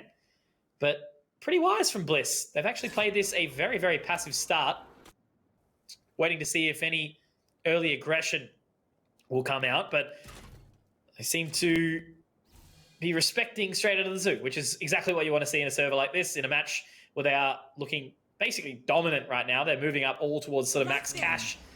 Very happy to keep consistent, but still, look, plenty of this game to go on, Dion. No, 100%. No casualties seen just yet. As Pundo is getting very, very close towards Bronski. The boom butt does go through and allow for the Devourer at the end of it to get that HP that do be lost. Shock darts go towards Major's location as well as the Hunter's Fury, but they are looking to get it on through. That's the Hunter's Fury of Easy that is going out. I don't think it's found any damage, but he does get decimated in the end by the Blade of Nice Hack. This is such a confusing round as everyone is everywhere. They're walking towards Mike's crosshairs. For a player advantage on Straight Out of the Zoo, though the spike does go down for Bliss. Empress has been popped from Ronski, and Nice Hacks now does manage to at least survive. Ronski's down. Jungle Well 1 versus 3 manages to 1 versus 1 it. Can he clutch it though? He finds damage, but it's Mike to get it in the end for the 4K as Straight Out of the Zoo get their first round on the board. Those are the rounds you live for though, right, Dion? You know, some excitement, some chaos.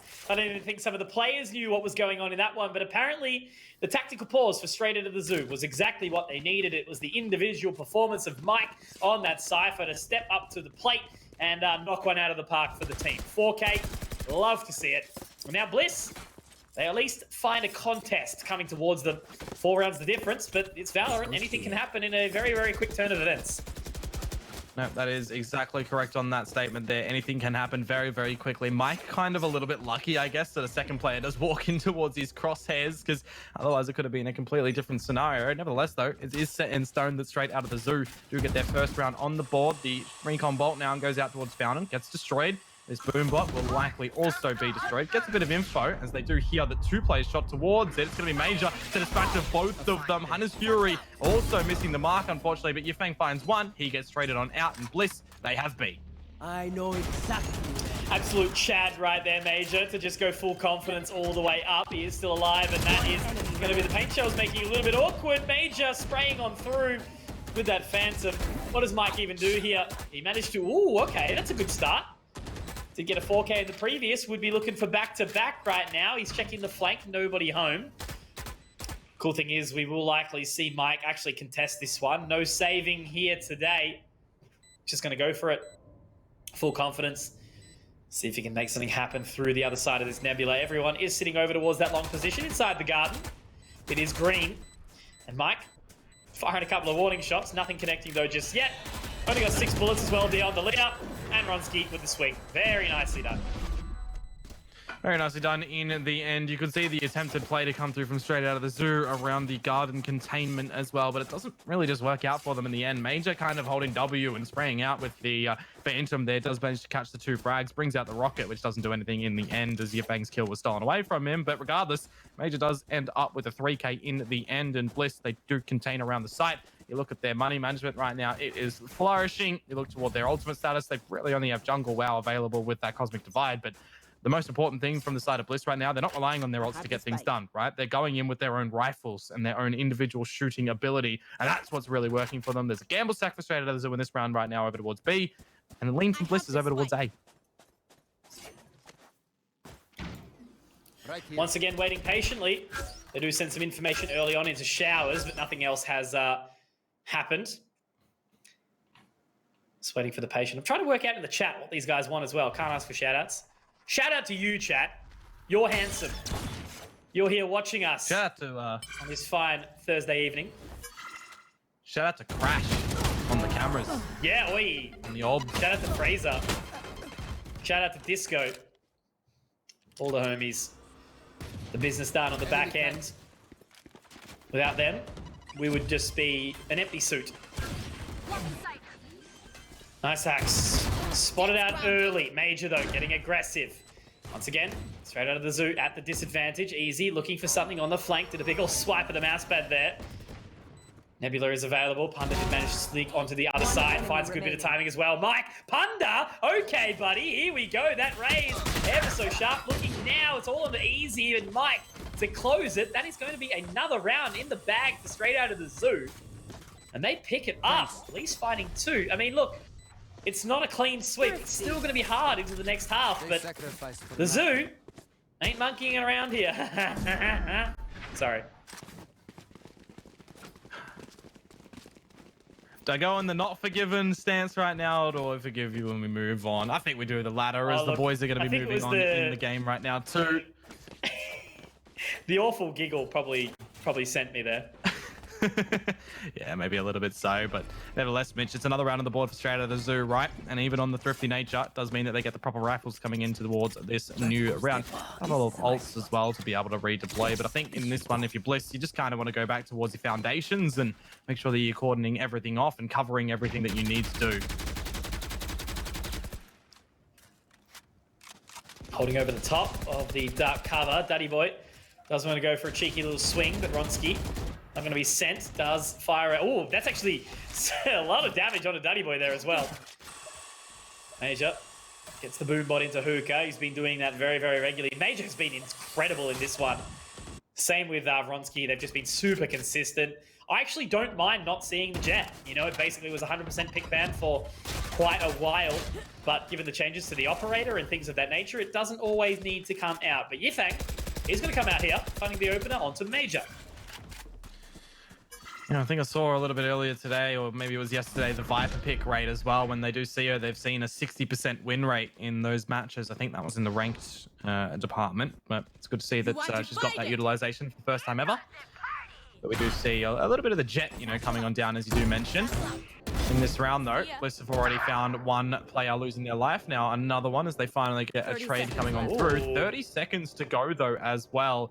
Does really tip toward a round favor of straight out of the zoo. Precious, however, is in amongst the B site. He could get shot through the wall here as well, but nice hack. He finds easy on the trail, and that is the spike. That is probably the round as well.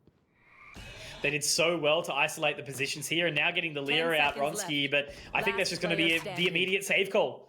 Yifeng drops Fleshist, and now with Ronsky having to sort of fall away, the purple eyes, they gaze off into the distance, as he does have to hightail it out of there, sitting inside the spawn, waiting until the next round does come around. So straight out of the zoo, they only let Bliss get 6, and now they've got 3 in the bag out of the last 4. Certainly starting to at least put a bit of contest. Whatever they did in that chat, maybe Yifeng, grabbed the boys together and said, hey, look, let's just chill, let's relax. Because the aim even has changed. They've all looked super crispy. But maybe it's on Jungle, Fleshist, and easy to pick up. I suppose Jungle's had a few good frags coming out, but the rest of the members have been pretty quiet. But with that being said, it's going to be on the duelists to create that space on the attacking side and the Sentinels on the defense.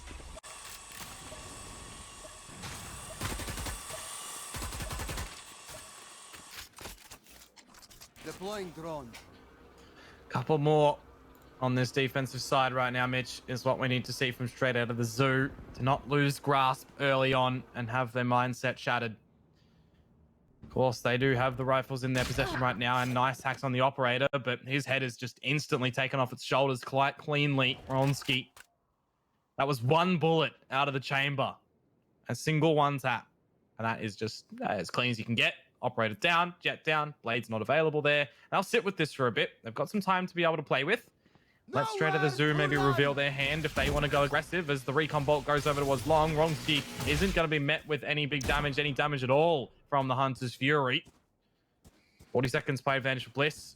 Endeavoring over towards B with Ronsky here, but the spike is over towards A actually. That's an operator warning shot if I've ever heard it as well. Sending some information out. Nothing yet to be secured, however. Punda makes quick work of Major. Raised it in this round, but in this round only. Punda finding another one here. He is really starting to fire up right now. The dark cover coming out from Duddy Boy. Bliss already a little bit too far away. It's going to be Yifeng to find the operator shot onto Jungle Out. Looks like, unfortunately, it's just not enough time. Easy has to just try and chill to save. And straight out of the zoo, 4 alive, a 4th round, and the momentum is well and truly behind them right now, Dion.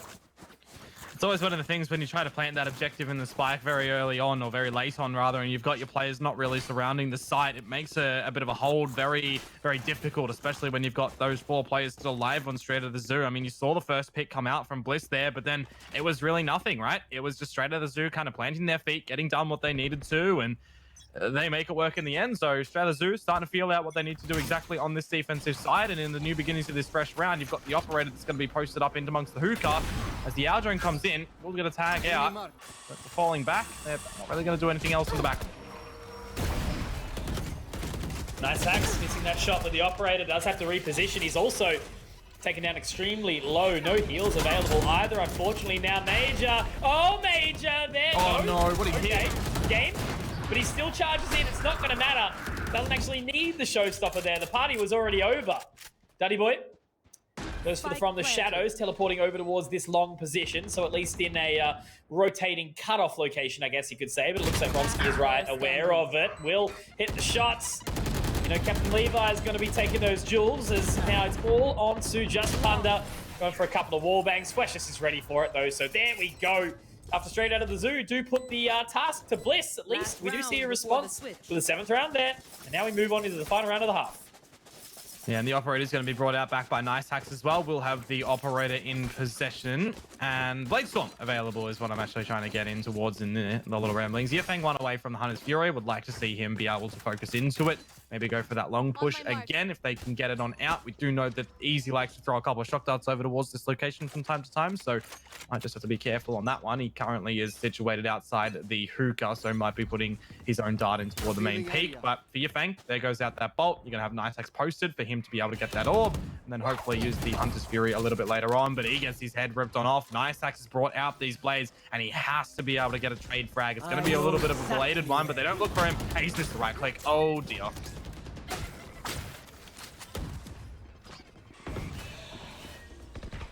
So getting around the corner, not actually going to be spotted either. So Nice Hacks could be the linchpin here.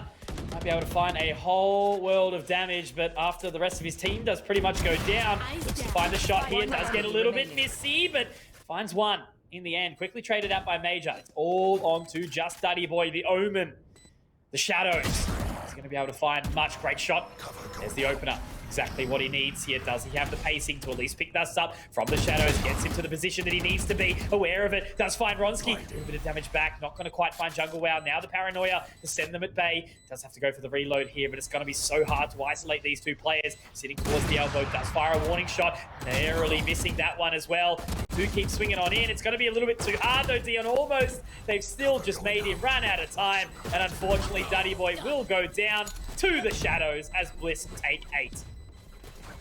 Yep, they take the half quite nicely in the end. A string of rounds there for straight out of Zoo. 3 in a row as we do see it with the scoreboard being brought up. But at the end there, you know, Bliss is overwhelming forces, just really stretching out in toward the B site. You do see the little bit of the dance around the smokes over at Garden, but in the end, only good for one on the back of that operator before being traded out. Bliss doing exactly what they needed to there. Ronski Major on your duelists, you know, up on that frag department, exactly what you want to be seeing with their teammates, you know, supporting and providing a little bit of assurance and covering off of some different angles. So in those endeavors, very nicely done. But that's where things all change, right? Because it's onto this defensive side. It's where you would expect the pace to be a little bit slowed down from them.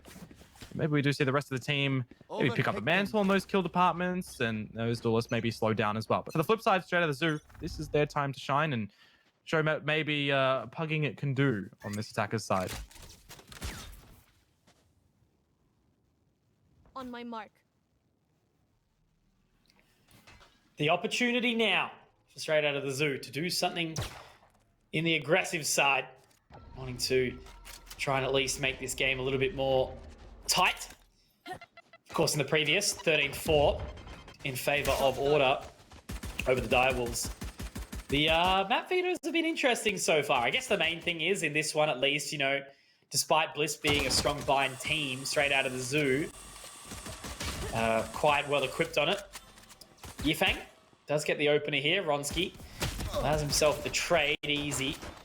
Does also get the good shot onto Duddy Boy. So a 4-on-4, still heading their way towards this B site, but nothing out of hookah just yet. Yeah, and of course with these guys, there's no sages to be brought in or the skies, so damage done is damage done, except on the side of Ronski with the Reyna, who can get out a heal at the cost of one of those Devour charges. But as we do stream over towards the A site, straight to the Zoo, we'll be clearing off everything that they can. And Punda even getting a little bit antsy just to clear over the truck. But nevertheless, the spike will go down from them. Turn into a post plant. But that is a sharp shot. And some extra heals from Ronski now. And it essentially acts as a bit of the shields, but it's taken down immediately by Nice Axe. 3-3. 3-on-3, time ticking. It's going to be a very, very tough retake for Bliss here. The recon bolt does head over. Nothing going to be spotted just yet. There is one back from Yifeng. Now the information gathered. Jungle Wow, good shot onto Nice Axe. Moving on in, Yifeng. He's going to be able to find another. Fleshes though. And Jungle Wow to close it. So Bliss, despite looking in a little bit of a challenging situation, they actually do manage to bring this one back nicely. A 9th round. Easy as you like to start off the second half. Indeed. And that is going to, I guess, hurt a little bit over to the side of straight out of the Zoo, right? Because that would have been one of their opportunities to get things started over on that attacker's side. At least they do get the plant money, plant credits into all their pockets to justify some semblance of a purchase in this one, which we do see them starting to bring on forward. The Spectres, you've got the Judge to come in there from Punda. You'd expect the satchel charges to be thrown on down for him to get very quickly in towards a location as well. Only has one charge, actually, so you can slow down a little bit by that. But easy to send out a recon bolt to the back of showers. Get some early information. My camera is destroyed. Camera as well there, actually. Gets destroyed, but saw something over the smoke. Betsy Ronsky can be a little bit scary with that judge in hand. There's going to be one, but Punda does it right back. Very nicely done, my friend. Cage trigger. If you can't beat them, join them. Everyone watching Lakers demos, apparently. Now trying to march on up, moving towards CT. Major a long way away, but at least he is in an opportune position to catch someone off on the flank. Looks like they are ready for it, though. Fletch just has to try and create a lot of space for his team here. Mike, I like that off angle, but he needs to find the right amount of timing. Should be there. Not going to be ready for it, but Major, in the end, actually will be able to find it. The boom bot now to go out. The recon bolt does reveal. So still going to be tough, but Major gets another one. It's going to be all on the Punda. Doesn't have any satchel charges available. Not going to be able to jump over the top. Great usage of the paint shells, though, but it's not quite enough. And Fleshist, love to see it. Another round for Bliss, despite being tight and playing from behind. You had to really see Punda go for a bit of a wide swing there as well. You could see he was trying to hug close toward the truck, but in that situation, his body's sticking out way too far that it's just a really easy kill to come through at the end there from Bliss. And I mean, they convert that round. They do shut down the purchase attempt from straight out of the zoo as well. By all means, on paper, this next round should be a free one for Bliss. We do see a little bit of a valid attempt at a buy from straight out of the zoo. And you could quote the next round that we'll see with the proper purchase up from straight out of the zoo being a bonus round for Bliss. But I mean, they are definitely chasing for their 11th round right now, and they're going to be going very fast in towards mid for themselves, in toward the sands deployment. Look at the ground that's already been made as well.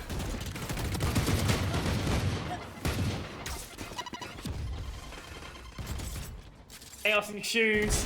Hoops. Great shot from Nice Axe. Trying to make it a second. Major, though. Finds it again. Mike, at least, available for another. So it's almost even Stevens. Straight out of the zoo. Does have the advantage on one, but also very, very low on Punda. Great swing from Major. Paint shells will be secured, but then picks up the pace, tries to get down it. Oh, never mind. It doesn't matter. Major's actually going to be able to find one. So it's into a 2-on-2. There's been a lot of interesting things happening this round so far, Dion. Certainly a spicy one. Yeah, I'm going to rip up the paper right now because that is certainly not working. The script has not been read right in this round. Straight out of the zoo. Upgrade onto a Spectre for Duddy Boy. Probably just staying on the Sheriff here for the long duel. As Jungle is still going to be sitting himself over at the B site. You do have the Cypher over in the A site as well. Flesh's territory with all the utility that he has currently got deployed. And I like the passive approach from him. You know, he knows he doesn't need to move. Also might have a sixth sense that he knows we're here now and shaking on that camera. But you know who's not there? Straight out of the zoo. They're over towards this B site. Util through. Yifang Recon Bolt isn't going to reveal Jungle as he finds one. Does get traded out. Now this is where things get very, very interesting. Plant down. But Yifang has 14 points of health. Super tight. It's going to be a big amount of timing.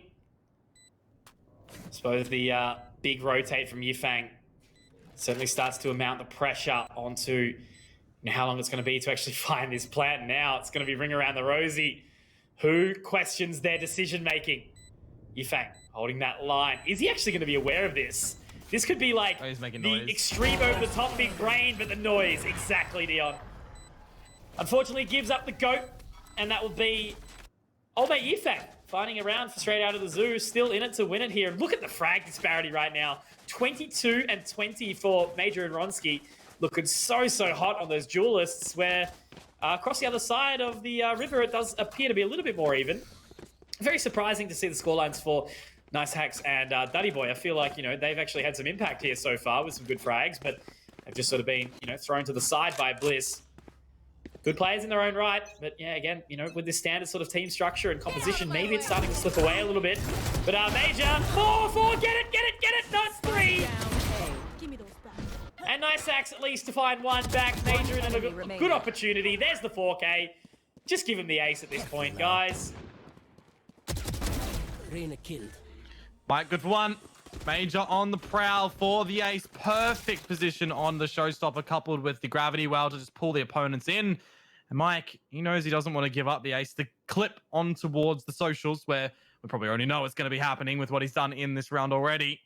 They are all sitting on toward the spike. It's interesting that Major isn't actually going toward the hunt. He will know that Mike has to come toward this location, but looking at the wrong area. When will Mike pull the trigger on this gun?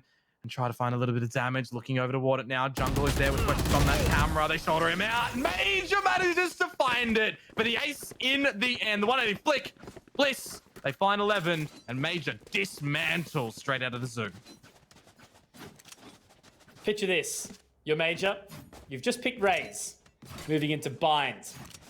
It's a big competition, and you've still got the confidence to absolutely just fang it down mid. There.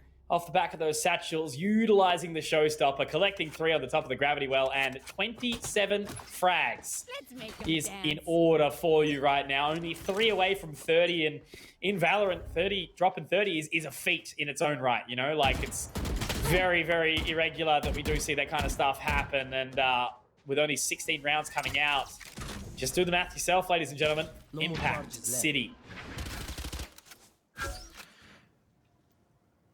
Let's do fine this round here. It goes into map point.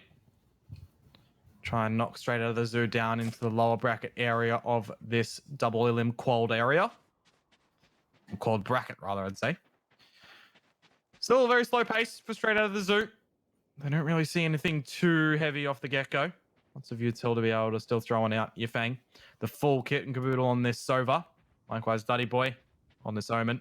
2 away from the shadows. Plant and an orb here over at long could do so. But they are eventually going to path their way up through to this long area altogether. And Flesh's camera is going to spot out information earlier. They can go through the TP if they want to.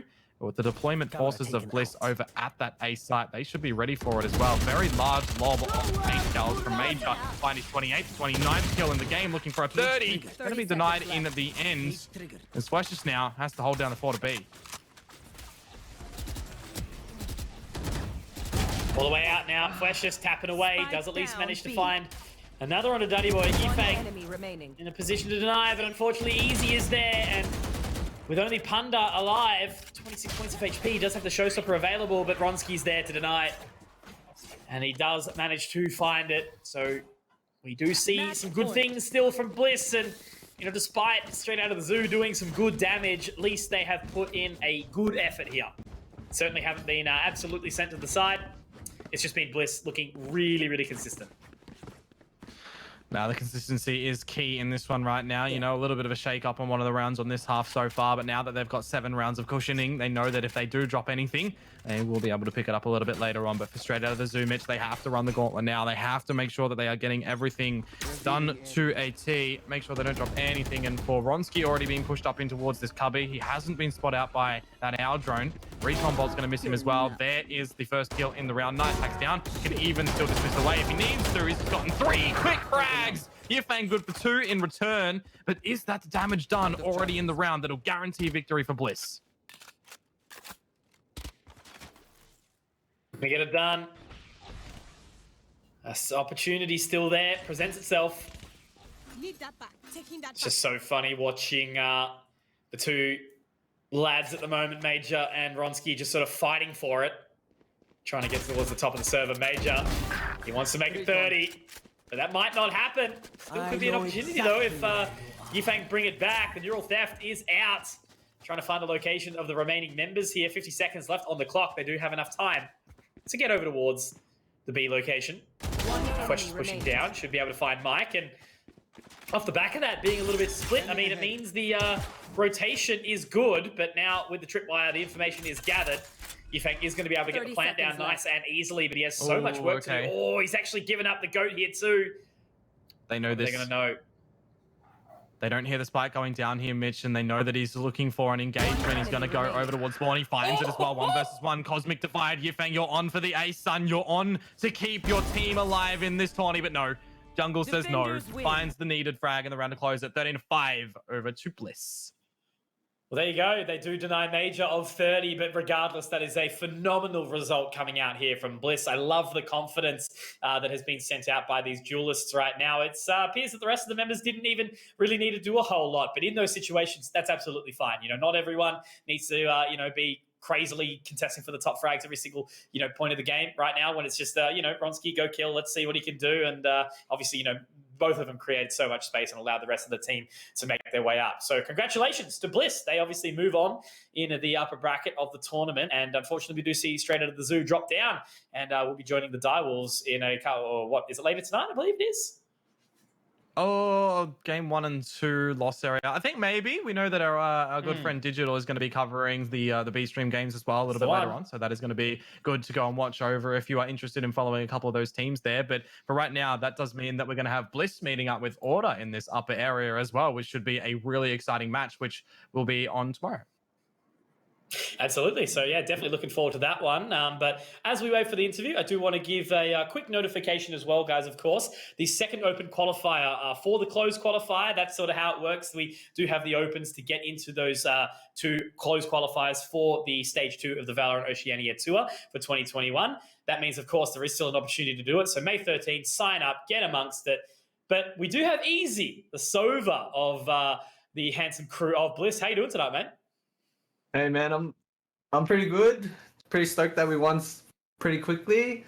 Yeah, I did nothing that game. It was all my teammates, Major and Ronsky, bro. Those guys popped off like crazy. That's the life of a Sova for me. That's my story in my team. I just kick back and my teammates just frag. So all you need to do, man, just throw out those recon bolts and just gather the information. But look, I don't think there's a problem sometimes with Ronsky and Major go kill. It clearly works out for you. But look, I just wanted to sort of touch on, obviously, the roster has now started to settle with Ronsky. How's everything going in Bliss? You guys have been doing some great stuff with some content up on your Twitters. Love to see it. Yeah, we're doing pretty good. To be honest, we're quite burnt. Like, it's tournaments after tournaments after tournaments. Like, I don't know if the other top players are feeling tired or burnt out too, but personally we're pretty tired. But now that hopefully we call for close call so that we can just take a break, stage finals I mean, so that we can just take that 2-week break. Now, having a break is always well needed in times, in a competitive space. But I want to know in that game there, what was the communications like for you guys when Major hit that ace? Oh yeah. Yeah, Precious was hard apparently. That's all I can say. Love to see it. Oh, now I was going to say, man, look, before we sort of do start to wrap up, of course, moving on into the rest of the competition, you guys have got to be facing up against some really, really top teams. Who do you think is the most challenging inside this tournament right now? And if you say Order, explain to me why. To be honest, I think personally for us, we think it's either MF or Wildcard, just because they always smash us. But when it comes to Order, we always like put it pretty close. So yeah, Mind Freak or Wildcard. Cool. That's fair enough going into that one. It'll be good to see, you guys move on, because on touching upon that, I mean, you guys are going to be playing against Order next, right? Going in toward the best of 3 in that. And I guess you guys might look to get maybe a little bit more punished, Ronsky and Major might not be allowed to just kind of run around and go shoot like they were today. So it'll be back on the plan for that one. But I mean, going in toward that game for Order, any plans, any like fighting words for them? Any fighting words? Yeah, I'm coming for you, signed. Let's see who's the better Sova. Love to hear it. Oh, on the back of that, man, before we do wrap up, any aside from the fighting words for Order, any shout outs you want to give to anyone watching at home or anything like that? Shout out to Team Bliss, lovely org, great people, great management, and they help the players pretty well. And shout out to obviously my teammates, my mom and dad, and all the fans. That's awesome, man. Thank you so much, guys. We've just heard from Easy, of course, part of the winning team in Bliss tonight, who were successful on buying 13-5. So again, make sure you do jump on and sign up for that next open qualifier in May 13, guys. That is the date, of course. And a reminder as well that we will have those lower bracket matches getting expended later on. Digital cast on the mic. But guys, don't go anywhere. We're going to be taking a short break before we get right back into the next one.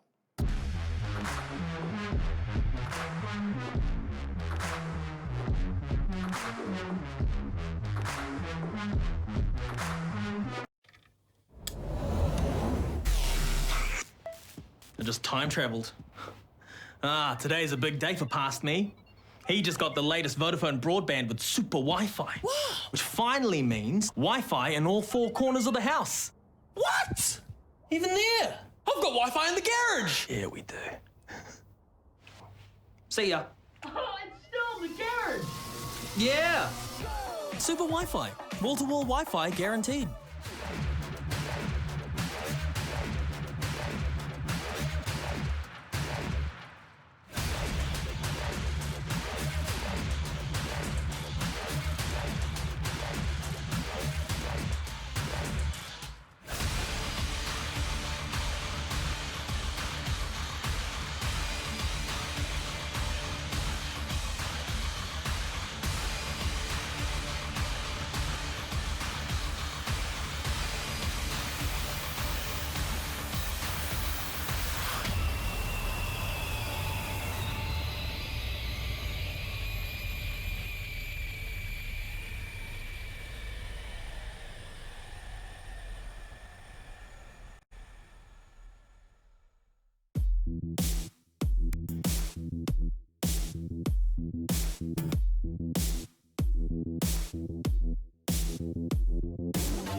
Ladies and gentlemen, we are back again for the 2021 Valorant Oceania Tour. Of course, it is the closed qualifier, stage number 2, closed qualifier number 1. There will be some more coming around in the upcoming weeks. Obviously, at the start of the broadcast, we've ran through the whole sort of lay of the land on how everything works and how everyone is going to be playing for the Valorant Champions towards the end of the year in December. That's going to be the big global event. We've been waiting to have it happen, getting back on land, getting around the world, because we haven't really seen much, Dion, as of yet.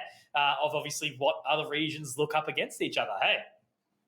Yeah, pretty much. It's only like where the teams endeavor from, like Sonics from here towards NA, or any NA teams going to EU and vice versa, right? So it really doesn't give any significant things on the back of it. We really do have to wait for those full-on massive competitions when it is on LAN, because you know how it always is. Nothing is proven until it is played on LAN.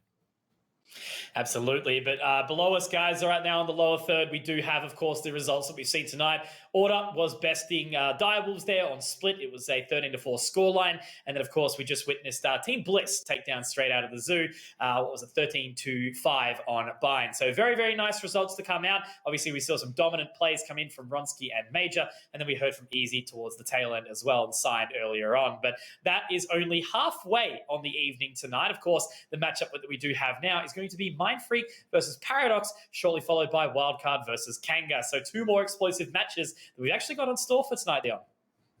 Yeah, no, that's 100% coming into that as well. We do know, Mindfreak's little ramblings around in the region so far, and the big old game that we were watching, or you were actually talking about on the weekend there, that just went over when they battled against Order. But for Paradox, it's a bit of a different Paradox, of course. They've seen some players that have gone a bit left, right, and center around the regions right now, so a little bit of a new formation for them. Yeah, well, look, Paradox is that one trade out, though, right? You know, they've taken the spot of over Strike out of the 7 of the 8 that we did see. But let's introduce the teams. We're going to roll in and check out Mindfreak. It's a roster that we all know very, very well right now. And, well, I'm going to contact Lakers and ask for some pictures afterwards. That's all I'm going to say. We've even lost the picture of Pex as well. God damn it, that's fine. But no, look, they're a staple in and amongst our community right now. They've been dominant in big events. You know, we heard it from Easy. They said they were one of the most scary teams and sort of always dominant them. But it's Lakers on the Jet, Watt on the Astra and Omen, Norson with the Killjoy dominant scroll, usually seeing him out in the Sova, and then Pex flexing around, likes to pick up the Reyna, the Breach, but a very, very versatile roster in Mindfreak. They're looking to contest and be the best, and they're getting there. Yeah, of course, they, though, are going to have to prove their worth in this best of one, which anything can happen against one of the new formed teams in Paradox. So, whilst we do look to transition over towards there, I mean, Lakers, you know, we'll see exactly what he's going to do. Times upon it, we do say that, if he's not really getting the things out on the operator, then he's not really getting things out in the rifles too. So he has to be on for one today. But here is Paradox with pictures. We do love it.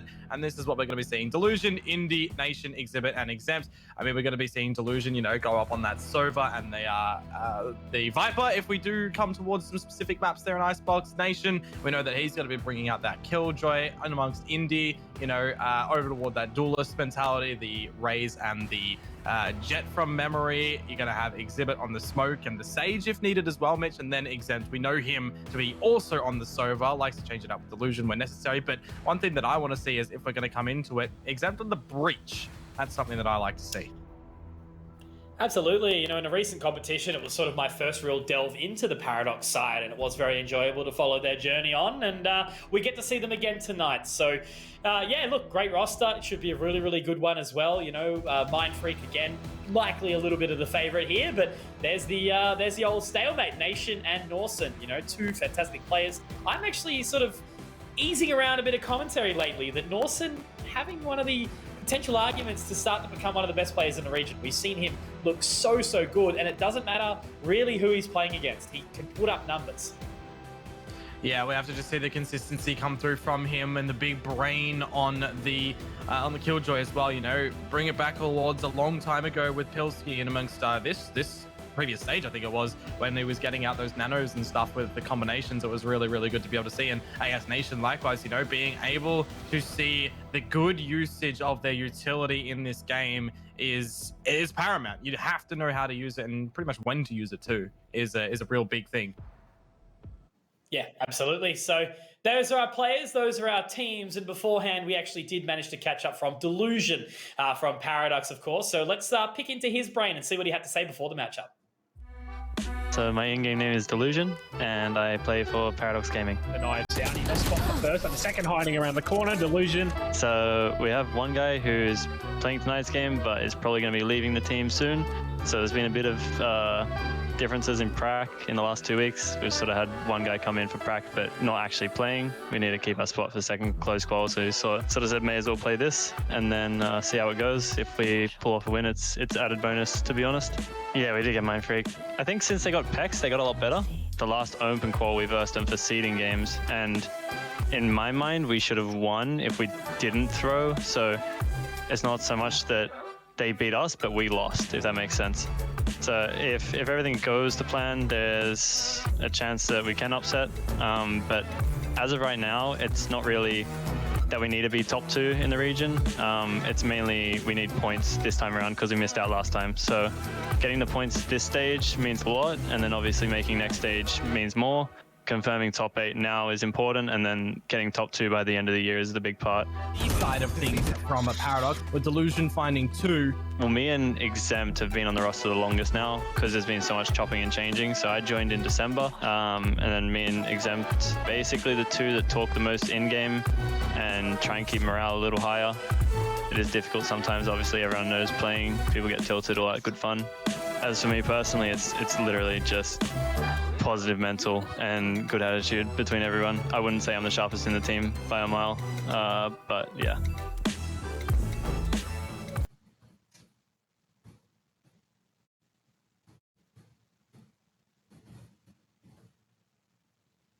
Apparently, I've accidentally hit a button on the wrong side, guys. But that's okay. No, we're back. I was saying that me and Delusion actually do share some similarities inside the server. Not the sharpest, but at least there for the positive vibes and trying to keep it up across the board. But that's a really cool insight. You know, again, as I said, I haven't really sort of seen a whole bunch from Paradox in the past, like personally on commentary. But the fact is that, you know, they are a team that are making changes. Obviously, they've made their way into the, stage 2, close qualifier number 1. So they've got some stuff that they need to prove here. And I think the tough thing is going up against Mind Freak nice and early is going to be scary, but they seem to be in good spirits going forward.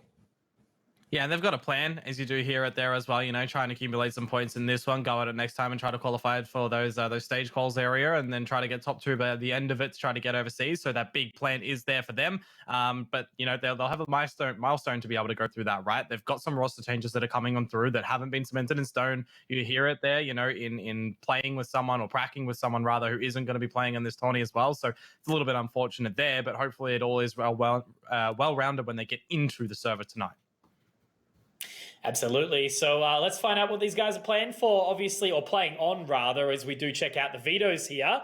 So we are going to be seeing Bind come out again. Now, that does get a little bit dicey. I think, you know, Mind Freak, really, really good at Bind. But look, I'm starting to sound a little bit biased. I'm not at all. It's going to be the time where, you know, we do potentially see those upsets come out. We haven't tonight so far, but best of ones, anything can happen, right? You know, different mental going into the game, maybe some pacing issues, things like that. So if it's an opportunity for Paradox to do it, they certainly can here on the map of Bind. But remember, of course, we aren't in elimination territory just yet. These are the opening matches of the top 8. And obviously the winners go on into the best of 3s tomorrow night, but we do see the lower bracket come out later on as well. Yep. So for these guys, it is, you know, as you say, not an elimination. It's just to try to have a lesser match count run in that upper bracket and to try to get through towards the grand finals with that the added bonus of the map advantage as well. We already know that there's Bliss and Order on the flip side. These guys, you know, trying to get this victory here. We'll put them up against the winner of Wildcard and Kanga that is going to be in the next matchup. But we're back to Bind here, Mitch. I'm expecting different agent deployments and picks from these guys, however, compared to our previous one. Yeah, absolutely. You know, it was sort of very, very straightforward from straight out of the zoo. I am assuming we're going to see some form of Astra brought in. I do think that has been toying around with that, but he's always been relatively consistent sitting on the Omen depending on the map. And yeah, I think for me, checking out to see what Paradox have got to offer for us tonight will be really, really cool. So yeah, I guess should be another good one. You know, I think after tonight, after it's been a little bit one-sided. But with that being said, despite the one-sided affairs, they haven't been bad games by any means. You know, Dire Wolves, they showed some really exciting stuff at the start. At least there was something to prove there. But the experience of Order sort of working around, you know, how they can adapt to the play style. And then the same could be similarly said for Straight Out of the Zoo. They put up numbers, but it was the Bliss show in the end. Yeah, it was the Bliss show in the end of that one, of course. 13-4, 13-5 is what we have seen so far. Between these two teams, though, kind of am expecting a bit of a closer one, right? Yeah, I would say so. There's definitely that opportunity. I think, if they stick the knife in and catch them, catch them sleeping, maybe a little bit complacent on the side of Mindfreak. If they go into this treating the team as, not the same level as them, there's always the opportunity there, I guess. Yeah, so we are just waiting for the confirmation for the game to be able to start in just a moment, of course. But, I mean, the territory, right? It's not a BO3 status. It's bind. Anything can happen. Anything may happen in this. We saw the Thrifty rounds come through in the previous one as well. But now, guys, without further ado, we look to go in towards bind between these guys in Mindfreak and Paradox. Bind again, the second time round on the evening. It's a great map, obviously very, very challenging. It's got the teleporters, but the competition, Dion, right now, it is, of course, the Valorant Oceania Tour for 2021. We are now into stage 2, where it does start to have the pressure applied. All of these teams not only fighting for the cash, but also to contest the best in the world, trying to get to that Oceania and North America last chance qualifier. But let's get into it right now with Mindfreak versus Paradox.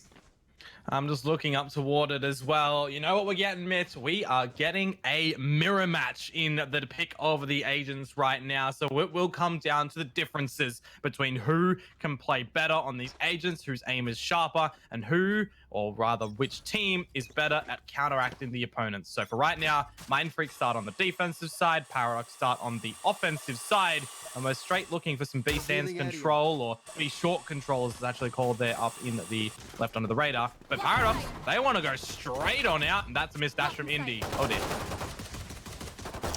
It's okay though, because he is still alive for the time being, and so is Exemptive Exhibit. They are going to be able to find it. Pexy Boy, he is here on that raise, and we'll be able to find 3, but it's not enough, maybe, Dion. There have been the equalizers. The trades now going back and forth into the 2-on-2. The Owl drone to be sent out from Delusion. Whether or not he's actually going to be able to spot anything, though, he does in the end. Information gathered. 2-on-2 now. I have the spike. Absolutely love it as well. He knows that he's very vulnerable being tagged out by that one. Buying time, waiting to see dance around the back of the side as Lakers flank comes out. Scroll finally pops up his head, and he's able to dispatch of Indy. I did love the dance that Scroll was doing at the back there, but it was really Pex, starting off the show for Mindfreak in that one. Able to find 3 on the back of that Ghost, ripping their heads off. Very well played out by Mindfreak. Absolutely. There. Great recovery. I think Pex really stepping up to the plate there with that 3K, with the Ghost as well, and even onto their half shield too. So it wasn't just the singular headshots. So now, after losing that round, they are going to go for just a gentle investment, picking up a couple of buckies, and they're going to be running straight into Hookah here, but I don't think Nawson's going to be giving him a chance. And just these pistols for Paradox. We know that they're going to get the proper purchase up in the next round. Pex just needs to not whiff it on through, and unfortunately he does so in this one. So first casualty has been seen, and now Scroll needs to make sure all of the shots are going to be connecting, but Paradox do look to retrieve themselves in this player advantage. They haven't been able to upgrade themselves onto the Spectre as well that was dropped earlier on. So for now, they will sit tight, see if anyone from Mindfreak does overextend. The only problem being is they do have 2 players low on the side of Paradox, and they can fall quite quickly to these Spectres. Blinding. Paranoia available.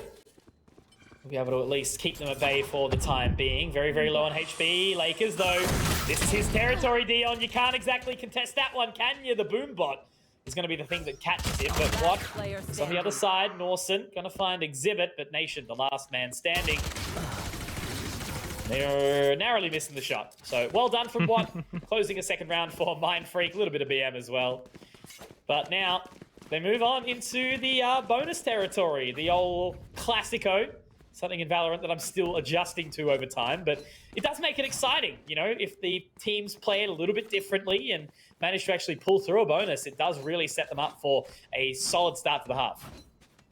Wouldn't have expected anything less there from Lakers as well to be purchasing up on the Judge. He is going to carry it over into this fresh round. And you look at that Boombot, he found 2 kills, could have tailwinded away, but not quick on it, unfortunately. He lost his life there, but I digress. In toward the fresh round, the purchase is here for Paradox.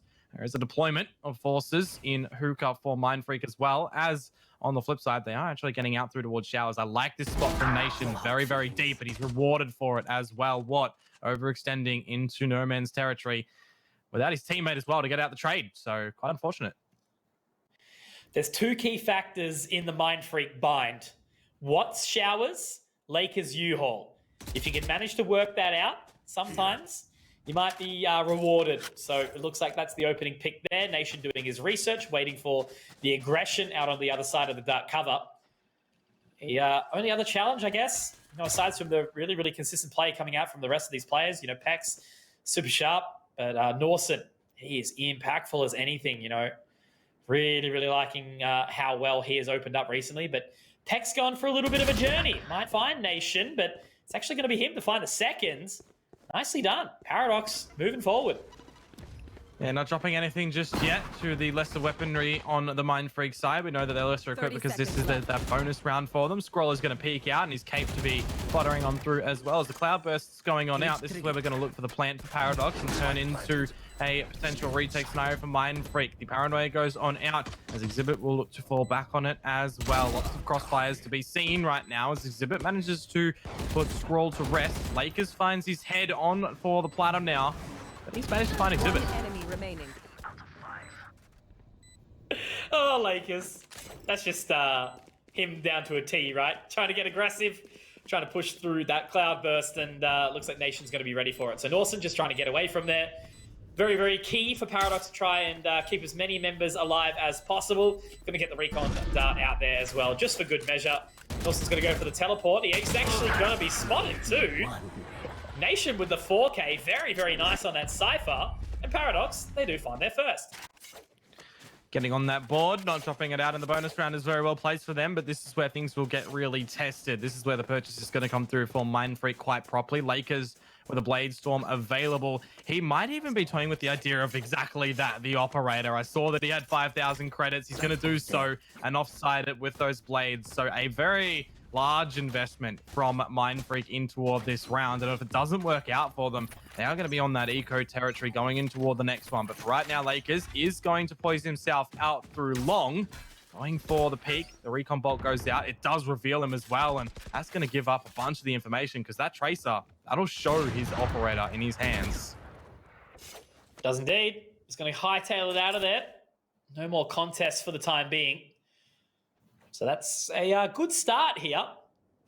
But look at the change-up. Norson and Watt inside the showers. Nation should be able to get some information onto the tripwire shortly, but the dark cover will at least be able to keep them at bay for the time being.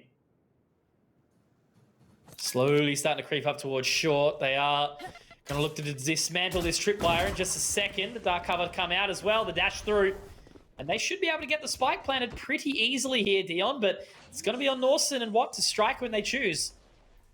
And with no neural theft available as well, there's not really too much information that Norson is going to be able to gather here, and his cage is not really in the perfect position for him to be able to waltz around with as well. So on the back of this recon bolt going out by Scroll, this is where they're going to have to call it go time. Nobody on Paradox getting revealed. I always say that 5 versus 5 scenarios are very difficult in a post plant because everything can get chaotic, and exactly so. The showstopper, it is met with nothing. Now Norson is able to find one. You hear that updraft coming out as well. Exempt does dispatch of Norson. Scroll already on that defuse though. Mitch, he's not going to be sticking it. And now the reveal. Exempt and Delusion, they get it done in the end for Paradox to equalize. Not foggy-minded at all right now, Delusion. Certainly opposing his username as he is looking clean and crisp, finding a fifth frag for a second round as we move on into the fifth. Paradox tying it up with Mind Freak 2-2. But not only that, Dion, they reset the economy. They drop them to Sheriffs, and hopefully they'll be saying Haw Yi instead of Yi Haw. Asking how they're going. My words aren't even making sense anymore tonight. Maybe this drink is putting me the other way. My camera is this. Well, on the outside of that one there, Mitch, you aren't with us tomorrow, so you done take a rest. Shouts to Pilsky boy. God, he's hot. Likewise, Nation right now on the opener. Dispatching of Lakers. Neural theft out as well, revealing some big old positions. Bit of a costly investment though. There's only the pistols at the end of the day from Mind Freak and the Bucky that has been nerfed. Maybe not into oblivion, but it has been nerfed.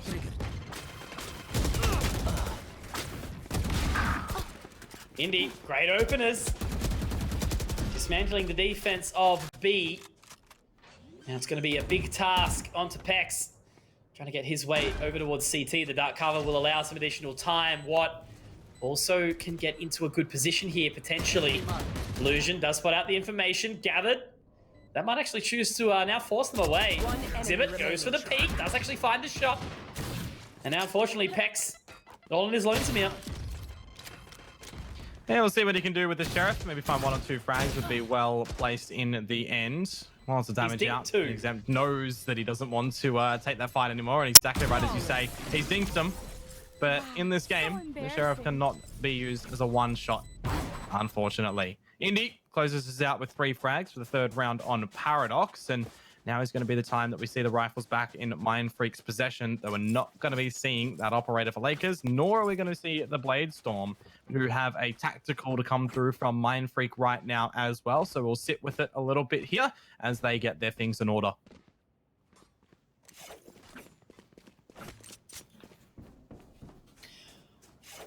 Having a little bit of a discussion, trying to work out what the goal is. Paradox certainly looking hot early on. You know, this one, I guess you would maybe... Like, it's an upset, certainly, right? But it's not some sort of crazy, never-before-seen opportunity. Mindfreak still do have flaws. They've done well to, you know, obviously back prior to their departure. A little bit of a complacent Sonics were taken to task. We've also seen Mindfreak, you know, really bring it close in several best fives against Order in, you know, some grand finals situations. So, but again, they're only human.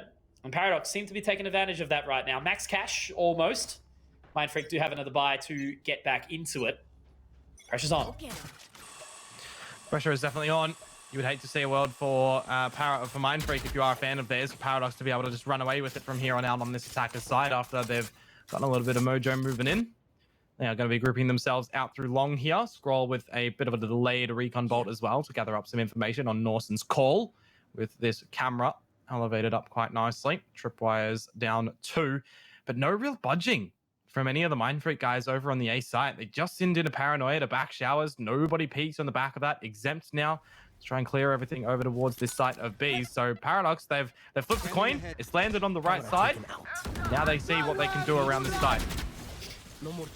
Great utility usage there from Norsen and also Scroll, but he does get tagged up on the other end by that Hunter's Fury.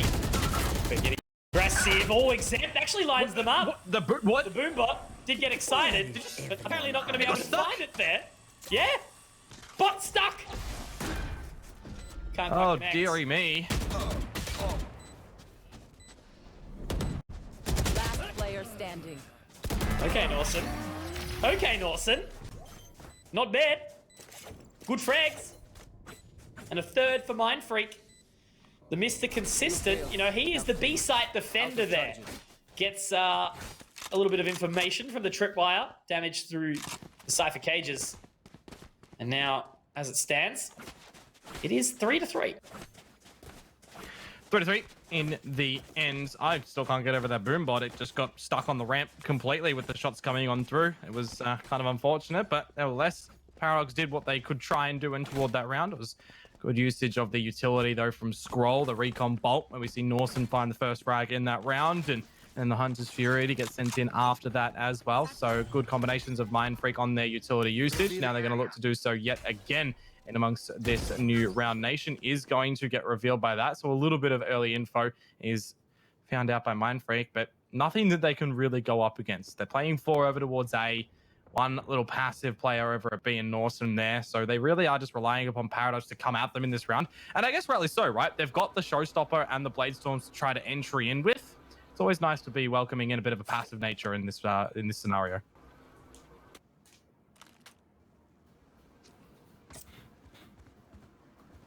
Pex sitting on the top. Waiting on in. Exempt is going to be able to get in, but Lakers to deny. Again, it is his territory. And unfortunately, contesting it can be a challenge. Exactly 1 point of HP is all that he has. Nation going to at least take him down through the smoke there. Delusion all on his lonesome. 1 versus 4. Shock Dart's going to take him down to 1 point of HP. Yeah, again, we're seeing it double up. But look, back to back. Now much cleaner rounds from Mindfreak. They take the lead back. They put the foot down. And yeah, look, starting to show themselves again. This is what's happened in both of these games, right? Little bit of early control. Few rounds thrown into the mix from the quote-unquote underdog. And then it's pretty much just the opposing team in the, you know, sort of higher seed saying, all right, we've worked them out now. But with that being said, it's still early days. Very, very early days. We're only into round number 8 now. Plenty more opportunity for Paradox to fight back. 100% in that one. A bit of a reveals out from the recon bolts as Indy does perch up on the line. The operator on the attacker's side. Maybe this would look to catch Mindfreak off guard, but Lakers is going to be lined in on his own in the hookah. 2 away from the blade storm. Pain Shell's in. He doesn't really need to budge too far from them, but his teammate certainly does. Lakers still posted up on the line. I don't really see him budge. He really wants to find his prey, but as he moves away, Exempt looks to shoulders it out. Talk about the unluckiness. There's a legging to come through, though. Exempt has to back away from those paint shells.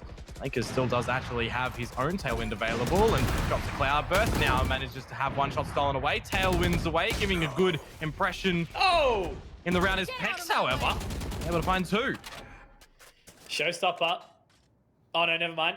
I've got the 2 ults confused. It's the Blade Storm actually coming out on the side of Paradox. Waiting to see if anything will present itself. Of course, the remaining members just sitting in towards the garden. Unfortunately, Delusion not quick enough. Lakers still holding on to that line. So far, Pex already with 2, and with 30 seconds remaining, they need to get a little bit of a wiggle on. Lakers will get the Cloudburst up, at least keeping them at bay for the time being. Not one of firing warning shot. And in the end, there it is. Does connect through the dark cover, and the rotate will come out through the teleporters. But it might be a little bit too late. They've run out of time here. Yeah? Yep. No time in the end. See, Lakers do manage to pick up that shot through the smoke, the dark cover rather, and he did get revealed out by the recon bolt, you know, but he uses his cloud burst. He air bends that around to be able to at least make sure that there's no extra pings coming around. Very nicely done in the end. Illusion will look to survive. He also takes Scroll as a consolation prize at the end of the round. Mindfreak, they inch in front yet again. Both teams looking to reinvest. Of course, Indy still holding over that operator into this fresh round as well. We'll give hopefully an opening pick for them, but we'll have to wait and see on that regard. From the shadows, Showstopper, nearly available for Mindfreak, and same can be said for Nation on that neural theft over on Paradox's side. Jet Air Nation, Phoenix Fire Nation. Gotta miss that Breach show. Earth Nation. Watch it, I think. Yep, exactly. And then what are we missing? Water.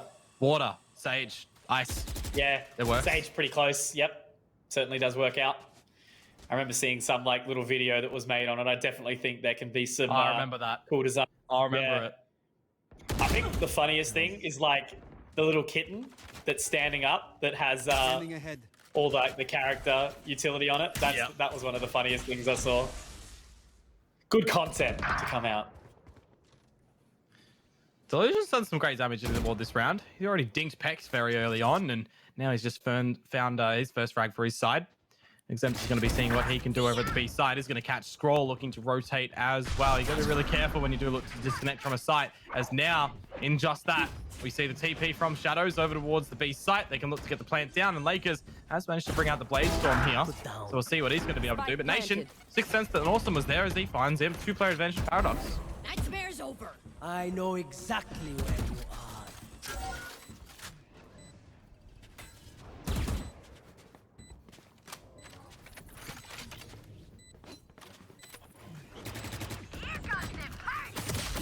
Last player standing.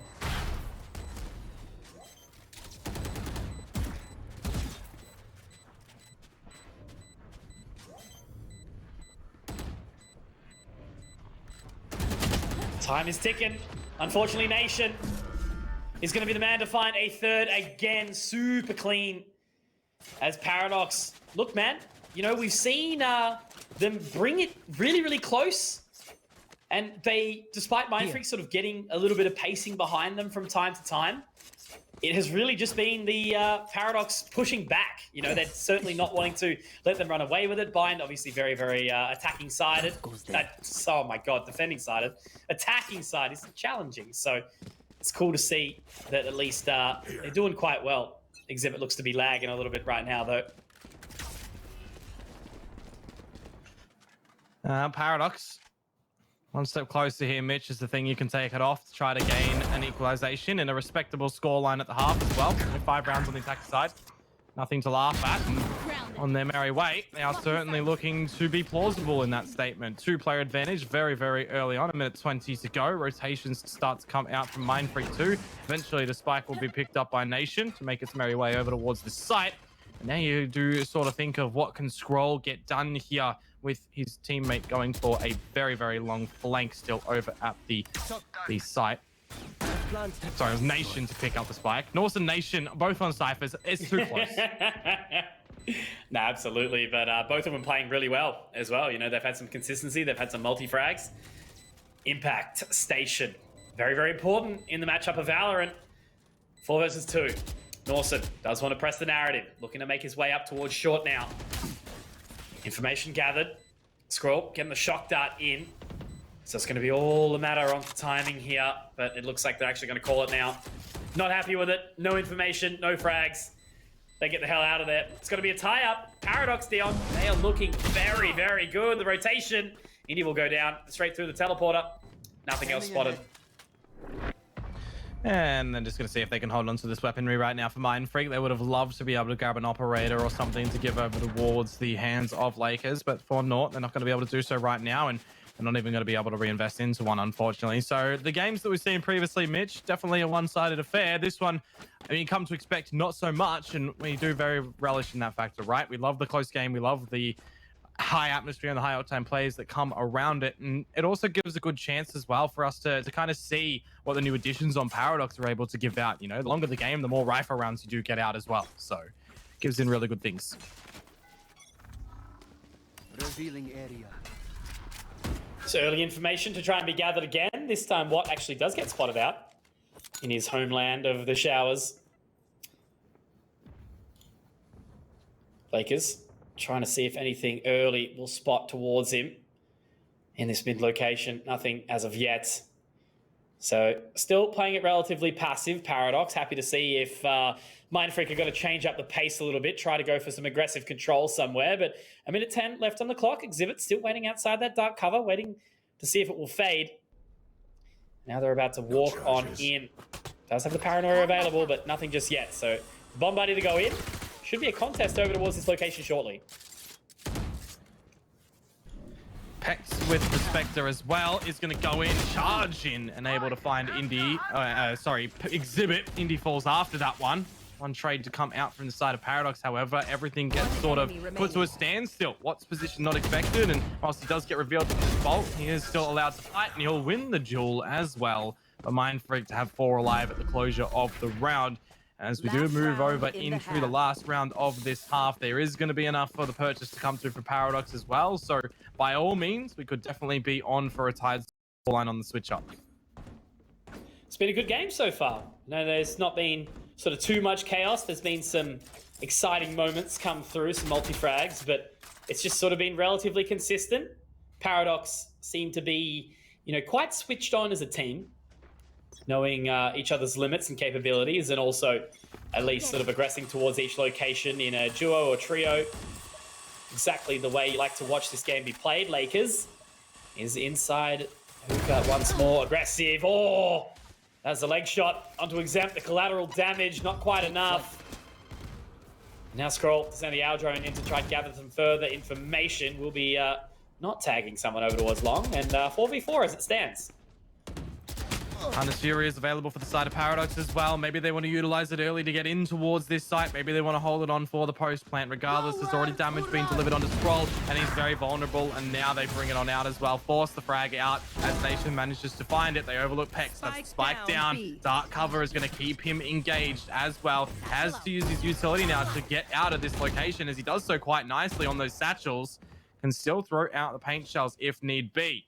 Spike can be recovered from Paradox as well. But what do they choose to do here? camera out.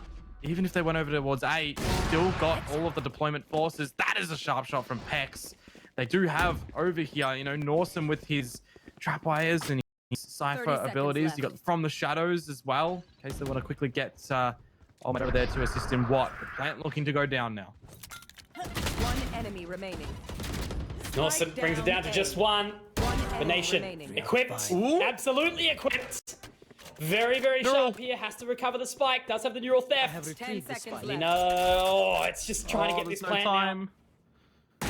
Norson, if the timing does fare in, but it's all gonna be. Oh my word! A Sixth Sense doesn't need the neural theft because Nation, his head is on a swivel. Switching 360 view, and he will be able to take it up to 6. But Paradox, this guy is incredible. Just got to write that one down there for a potential interview if we do get someone over towards Paradise. The 4K clutch in the round for Nation. A brilliant 180 flick to absolutely eradicate the last player there for Mindfreak as well. You know, you look at that situation, definitely bodies were available to neural theft out and get that information in the end. But I guess in not seeing the peek out through short or through U-hole, you know, the only other position that they could potentially be is right behind you. So able to rapidly get that one out and tie us up at the half. Very, very well placed. Bomb buddy out.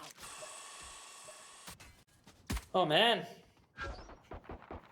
It's just basically the Nation show right now for Paradox. We're seeing some consistency from the rest of the players, but I just feel like the impact was bloody nuts coming out from Nation time and time again. And, you know, on a attacking sided Cypher, pretty good to get it done too. And that's the proof right down. Proof in the pudding. It doesn't have to be what role you play to be the high fragger. You can still have impact on a Sentinel, on a controller, doesn't matter. I want pudding now. Why are you always thinking about food at this time? Because you always mention it earlier. Yeah, because true. I love it, right? Lakers, the attempts to get quickly in towards U-hole is going to be mitigated by the tagging of the camera. As we're in a 5 versus 5 post plane on this pistol round, Lakers starts things off by finding Exempt Indy in for the trade. And this is where you really need to see Paradise get on the board, and they're looking to do so quite nicely as well. Mitch, 4 versus 2 scenario. What with this frenzy? Can't get it all done. Delusion to get that one. And there's down a scroll. There's the first. Traded out by a swing of Indy. And that's Paradox. Playing in a pretty clean retake. Thanks. The opening rounds. The pistol picked up. As you mentioned, clean, 3 alive. And that will take them in towards success. Or at least an early start on this half. Obviously, they do have to get through the next 2 rounds. Of course, a purchase here, bonus into the next. Whether or not Paradox want to try and take them to task. We do see a Sheriff come out for Watt. And the Light Shield too. Maybe not. Good thing is, imagine in this game if you couldn't sell. I think a lot of purchases would be changed up. I suppose it's cool though. Like, I actually do like the element of it. Like when there's always that miscomm. Now 100% leads into a really good, and like the dropping feature as well to use your credits. You don't have to just purchase it yourself and drop it on the floor for them to be able to gather. In a ranked circumstance, you know, someone would steal your gun. That always drove me up the wrong way. That was very annoying. Stealing the AWP. Paint shells back and forth. Keeping them at bay, Exempt. Let's get the dink up. Nicely done on the judge. Delusion trying to defend as well. Lakers has already actually found his way into the middle of the site, sitting in the cloudburst. Will he swing? He will, but it won't quite connect. All on a Watt. Just going to try and get the orb to ensure the From the Shadows is available earlier. And that's about it for now.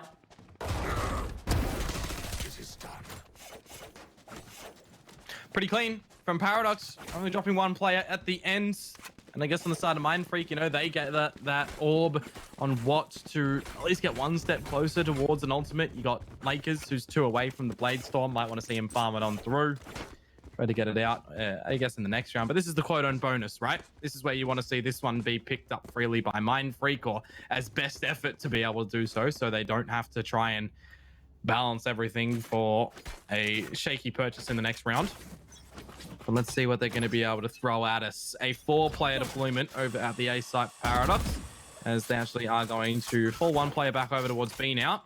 Rightly so, because that's where the forces of Mind Freak are swaying over towards at the moment.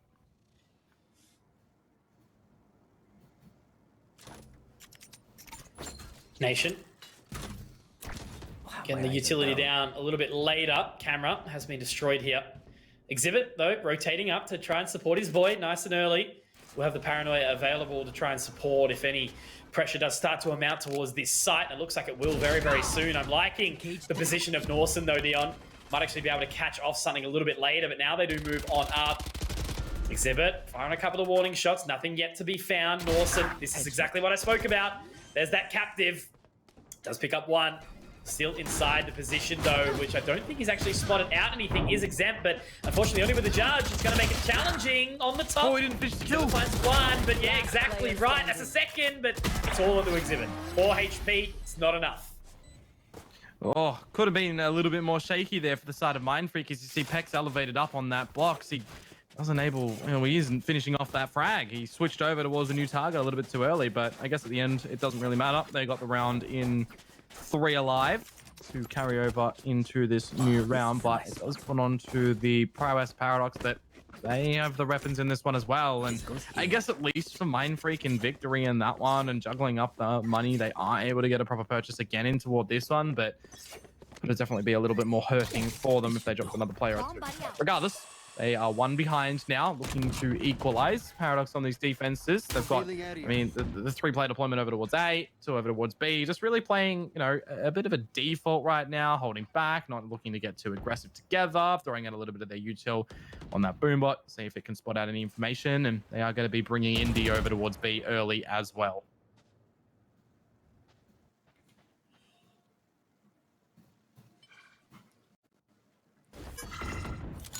Orb gathered over towards that long position. Exempt still managing to maintain this early control. Mind Freak obviously knocking at the door of Paradox. So cold outside, needing some shelter. Deploying drone. Feeling the pressure that Paradox are starting to put onto them. But at least, again, they're a consistent team. And that's the main factor, right? If you're a team that is, I guess, widely considered sort of, ranked 2/3 in the region, and you're getting taken to task by one of the newer entrants, it's certainly a big deal. Mind Freak are very good on bind, and Seconds left. in these best of ones, anything can happen. Just like a 1-for-1 trade. Down to a 4-on-4. 20 seconds left, though, on the clock there. They got to move quickly. Indy could updraft here, try to deny it if possible, but he's not going to be able to do so. They're going to choose to play into the retake. You've got the Hunter's Fury available for Scroll as well, so it really is going to come down to what Paradox are going to be able to force out into the retake. A bit of a reveal on the Recon Bolt, but nothing too dire. Clearing out everything. What manages to dispatch of Indy. They need to tap out this spike to maybe force out the Hunter's Fury nice and early. There's a Bolt to come on through as Delusion finds Peck. Gonna be on a what to swing on out. Norson found 1 too. Now onto Nation, and I don't think we're gonna be seeing the big Nation player like we saw at the last round, the last half, and no, indeed we are not. It's 8-8 now between these two. There we go, collecting it. Managing to at least keep their composure, tying it up. It's nice to see that we have a much closer game right now, Dion. Very, very tight. Lots of things happening, but I can't help but think if this was a different day and Nation wasn't doing what he is, it might be a different story. However, now that I look at it, there is a lot of frags coming up and out, so at least every single member sort of stepping up to the plate when required. Lakers also having a good one as usual, but we're going to have to see the aggressive players come out from him. He's going to have to try and ensure that control is solidified of U-Haul. Obviously, taking advantage of the Jet kit. It's nice to see that there is, duelists in the region that do actually create the space, not narrow it.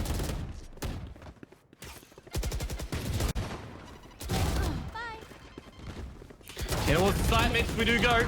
Lakers able to open up the bag and find some goodies. 2 quick headshots in, forcing a third on Delusion now as well, as the plant will go down. Just this eco. Really want to see something to come through from Paradox here, but Exempt is going to be held at bay by this trap wire. Let's see if he can get over it maybe, or be forced to destroy it. Norson, he's going to swing. Going to get dinked, but he will find the frag in the end. Now it is just on to Nation.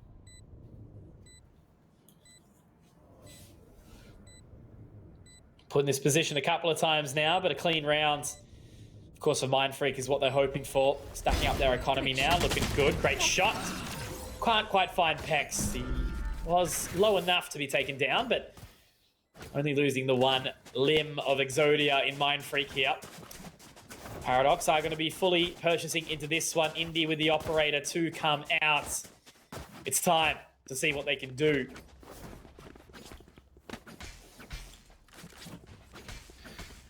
Definitely is a bit of a wake-up call for Paradox here, because situations like these is where you can kind of lose a little bit of a grasp in amongst the game. Indy is losing a grasp on the right buttons to push on his keyboard, and we'll get it in the end to elevate himself quite freely, not have to deploy upon at the updraft to get up there. Or if you're raised, your satchel, Omen Shroud Step. Regardless, operator's in play. Camera's going to spot out the L drone here. He's going to have to get destroyed at the end. Hunter's Furies are both going to get brought out. Oh god, who's going to win this one? Delusion is not going to get any tags, but Exempt's pushed up all the way. And Norton is caught in reload.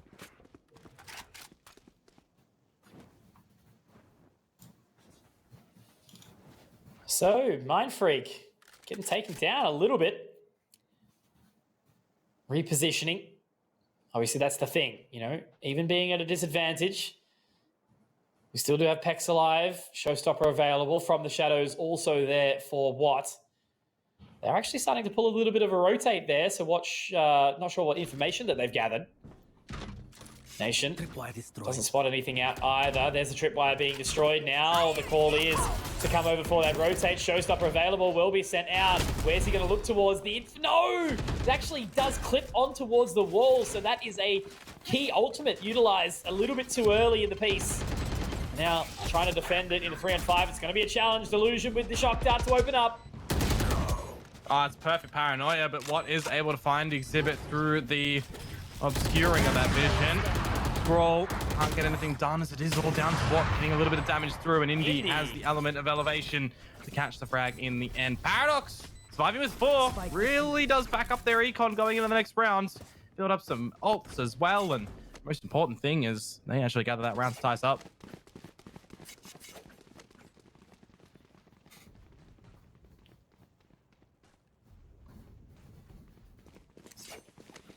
God, this is a good game. It's nothing like super flashy or very, very high voltage. It's just very tit for tat. Paradox pull ahead. Mind Freak have an answer for it.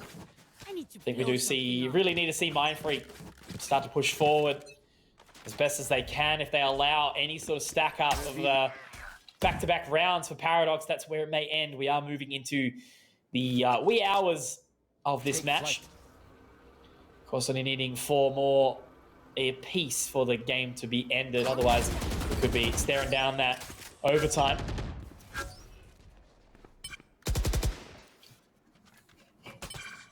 Okay.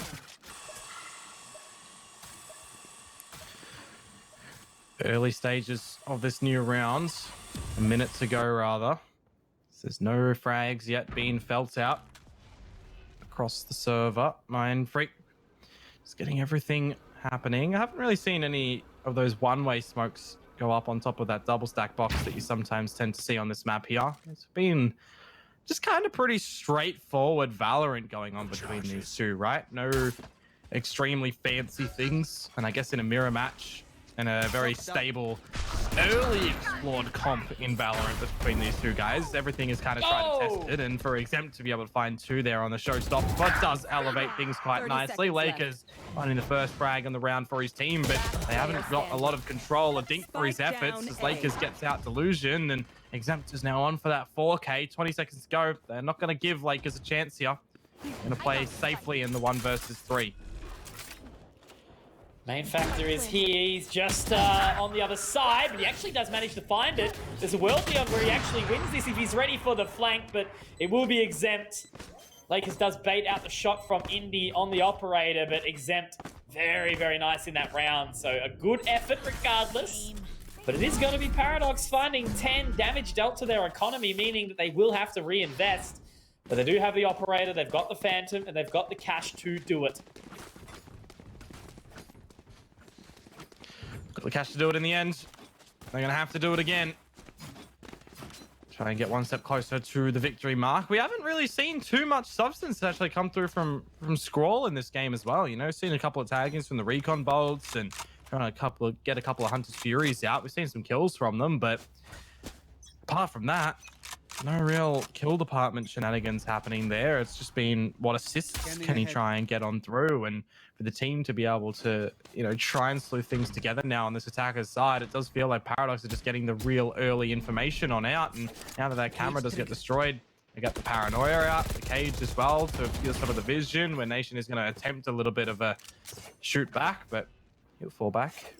Minute 15, everyone alive again, and it's just, you know, similar sort of things, Mitch. We're not seeing anything too fancy. It's just very straight, very readable kind of game right now.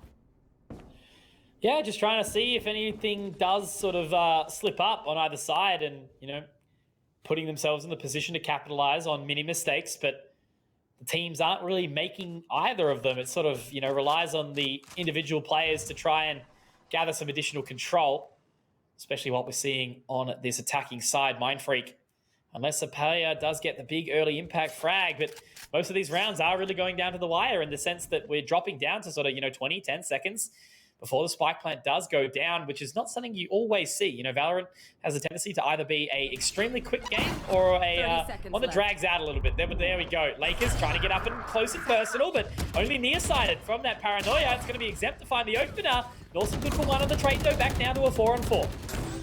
And the plant is going to be looking to go down as well. Mindfreak really leading it down to the last timings of this round. We've seen a lot of situations like this as well, where they've just been absolutely destroyed by Paradox in these sort of 4v4, 5v5 areas. So they really have to make sure they're just finding these frags as Paradox start to feel out this site and going for the retake. Dark covers will be laid down already. So they're going to have to wait for them to maybe, if they've got another one soon.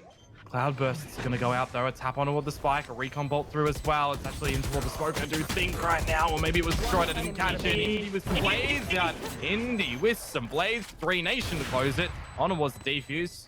That's 11 for Paradox. Very, very nicely done. Indy has been stepping up to the plate indeed. 11 rounds, 2 ahead. Starting to really close the gap on this victory. Imagine Paradox going into the upper bracket and sending Mindfreak down to go for the gauntlet run so early on. Lakers 22-17, yet still feeling the pressure that Paradox continue to apply. Maybe they don't even look for a reinvestment here either. Pex, toying with it. I don't even know what they're going to make the decision for here. What potentially is even going to play for it without shield, which I guess is more viable in this game.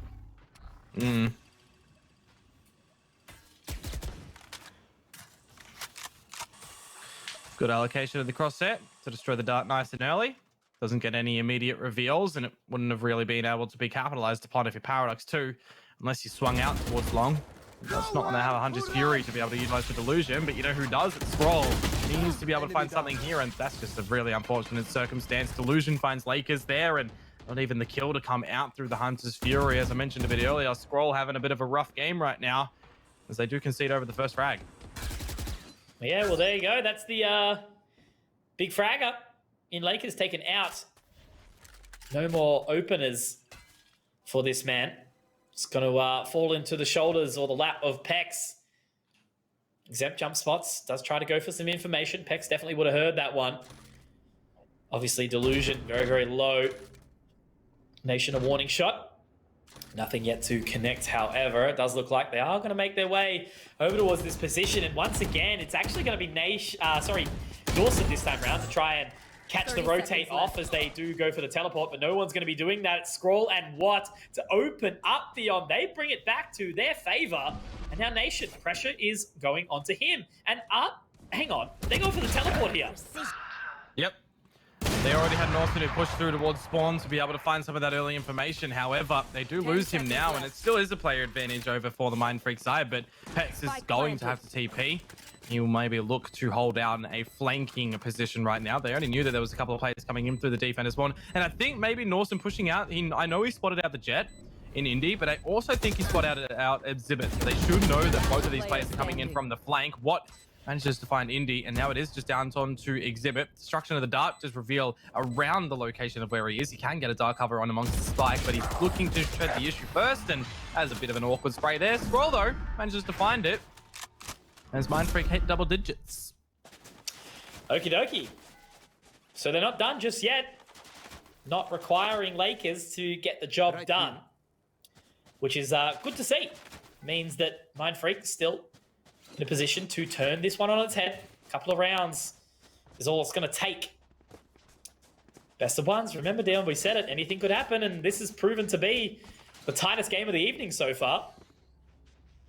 And now Lakers. Oh, here we go. This man is on a mission. Potentially, at least. Is it a business or a leisure trip, though? That's what we've got to find out shortly. Well, if it's a leisure trip, wants to redeem that card to get into the business lounge and just have a smooth sailing adventure. The Paradox, you know that they are going to be the gatekeepers to say no to that. In amongst this dark cover, Delusion, he has to shoot the boom bot as well. Lakers gets on in. Lakers uses one as Delusion uses two. Lakers stronger, it would seem, in that scenario. Indy tries to escape, and he gets punished for it. Exhibit, though, able to find two, making things more interesting in amongst the round. The rule theft is going to reveal Nation and Exempt off in the distance. Do you save if you're Paradox? Oh. Yeah, that's what I was just about to ask you, yourself, Dion. Like, this position, Exempt is actually going to start to rotate around. Clearly, Nation has made the call for it. We'll find out, obviously, the financial situation for these two into the next round as they do drop down out of heaven. Norson a little while away. Exempt does have the showstopper, and now it's actually going to be the double-up trade. Who's going to shoot it first? It's going to be back and forth. They do go for the 1-for-1, but Nation has to push up now on the other side. Is going to be Norson. He's a little while away, but look at how close and personal what is. He just has to try and get out of there. Are they going to go for the swing? It doesn't look like it. It will just be the TP out to save his life. Man, tired again. Mindfreak, you love to see it. Back and forth in the showstoppers there as they both get pulled out. It's kind of funny to see, but, you know, Mindfreak, I guess they did what they needed to do. Lakers opening up with that Judge. Makes things aligned. They get the plant down. Again, I don't know what it is about this match right now, Mitch. It's like you mirror match on your agents. Pretty straightforward things. Everyone just kind of getting out their utility. It's either destroyed or it's not, and then that reveals positions, and then you've got some swings happening, some crossfires being down, some multi-frags as well, and then they get punished on out. It's, you know, pretty just clean Valorant coming on through, and now this is dirty from Lakers. Very close, waiting patiently for the team to push at him. It's not going to be, you know, a two-bullet ace or anything, but could be on for a multitude of frags. Oh! Never mind. He's been denied. It's funny, right? Like, it's so hard to counter him, but at times it can really do it. That's where Lakers obviously thrives in, you know, these close quarters maps, split, binds, can make it work, even, you know, on the close quarters of Ascent at times, but obviously that one is a little bit more challenging with the open mid area.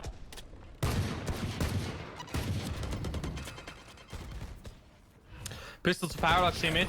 They are going to go in with this half-buy to see if they can make it a bit of a thrifty as some shots again come on out. Exhibit manages to find two in the round, but now it's Watt and Norson to roar back and maybe to look to close out the round. 30 seconds to go. They can go over towards A if they want to. Another cage to be deployed here as Nation just revealed the Vandal is in the defender side spawn, and they are in fact going to go towards the TP. That is going to send Nation quickly over towards the other side. He could look to head some of them off. Yeah. So let's see what he's going to be able to do. The dark cover, though, that is a good vision blocker.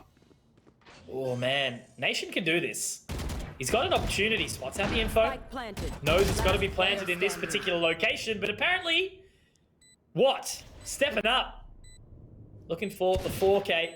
Very, very crispy in this round. He's going to swing out. He's going to get it too. Look at that. This man, he puts up such big numbers on bind from time to time. He's usually, you know, heavily sort of attacking sided, and we are clearly seeing that right now. But yeah, huge plays. Watt getting the job done, taking the team of Mindfreak to that final round. Everyone in the server stepping up to do what they need. And is this going to go to overtime, or are we going to see Mindfreak move in the upper bracket? I don't know, man. It's going to be an interesting one, isn't it? Hey, Indy's got out that operator. Doesn't have the Blade Storm behind it, though, in case things go awry on a shot. Got more ultimates, though, leaned over towards Paradox's side, and you got Exempt as well. Looking to get this Showers Orb. The Boombot to be destroyed. He's going to get some shots out through the smoke, and he's just done Scroll dirty. Again, Scroll not really having a bright game. Bomb buddy out.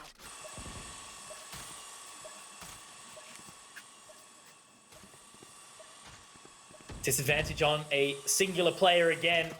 Paradox have done well to find these openers, and it's been usually Mindfreak sort of challenging it from behind. Allowing themselves to feel the pressure slightly, but thriving amongst it. Lakers wants to get his way back up short. That dark cover is only going to hold him down for a little while. 3 members stacked up inside the U-Haul position, or just around it. Ready to go.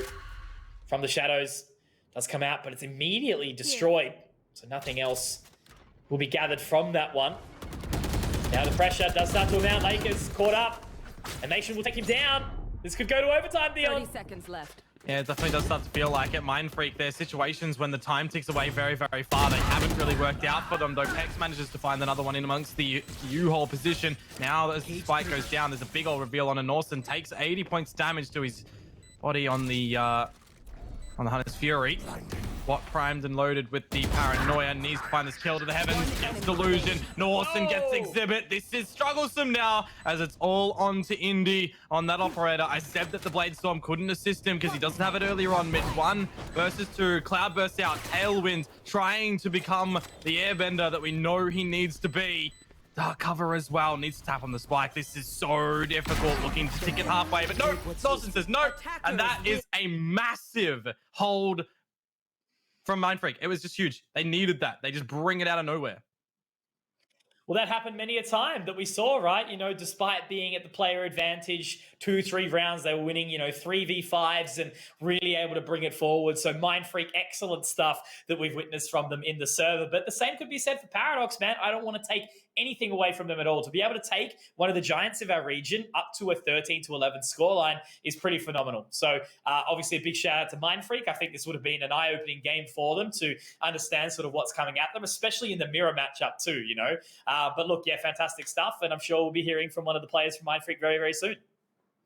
Yeah, could have definitely gone to overtime as well there. In that last round, you do see Paradox having, the sort of feelings of what they need to do there. They got good usage out of the trapwire from Nation to be able to find the pick on toward Lakers, but in amongst the Paranoias going out and everything as well, Plant goes down and out of nowhere, really, Mindfreak just looked to hold W and force the issue in those frags, catch Paradox off guard when they don't have any real time to sort of situate themselves and look to go into that retake there. So it was very well played out by them, and I do believe now that we do have one of the players over on the Mindfreak squad in the interview. We do. Lewis, how you doing, buddy? Congratulations on the win, my friend. That one was tight. Oh yeah, that was a little bit tight. Bit of a sweat at the end. Well, look, it was actually on yourself, mate. We saw you stepping up to the plate with that big 4K sort of in the dire time of the rest of the game and also to close it out. You're looking really, really sharp. Your T side on Omen, so good to watch. But, man, look, how's the team been going so far? You guys have had a lot of games on recently. Yeah, we've been feeling really good.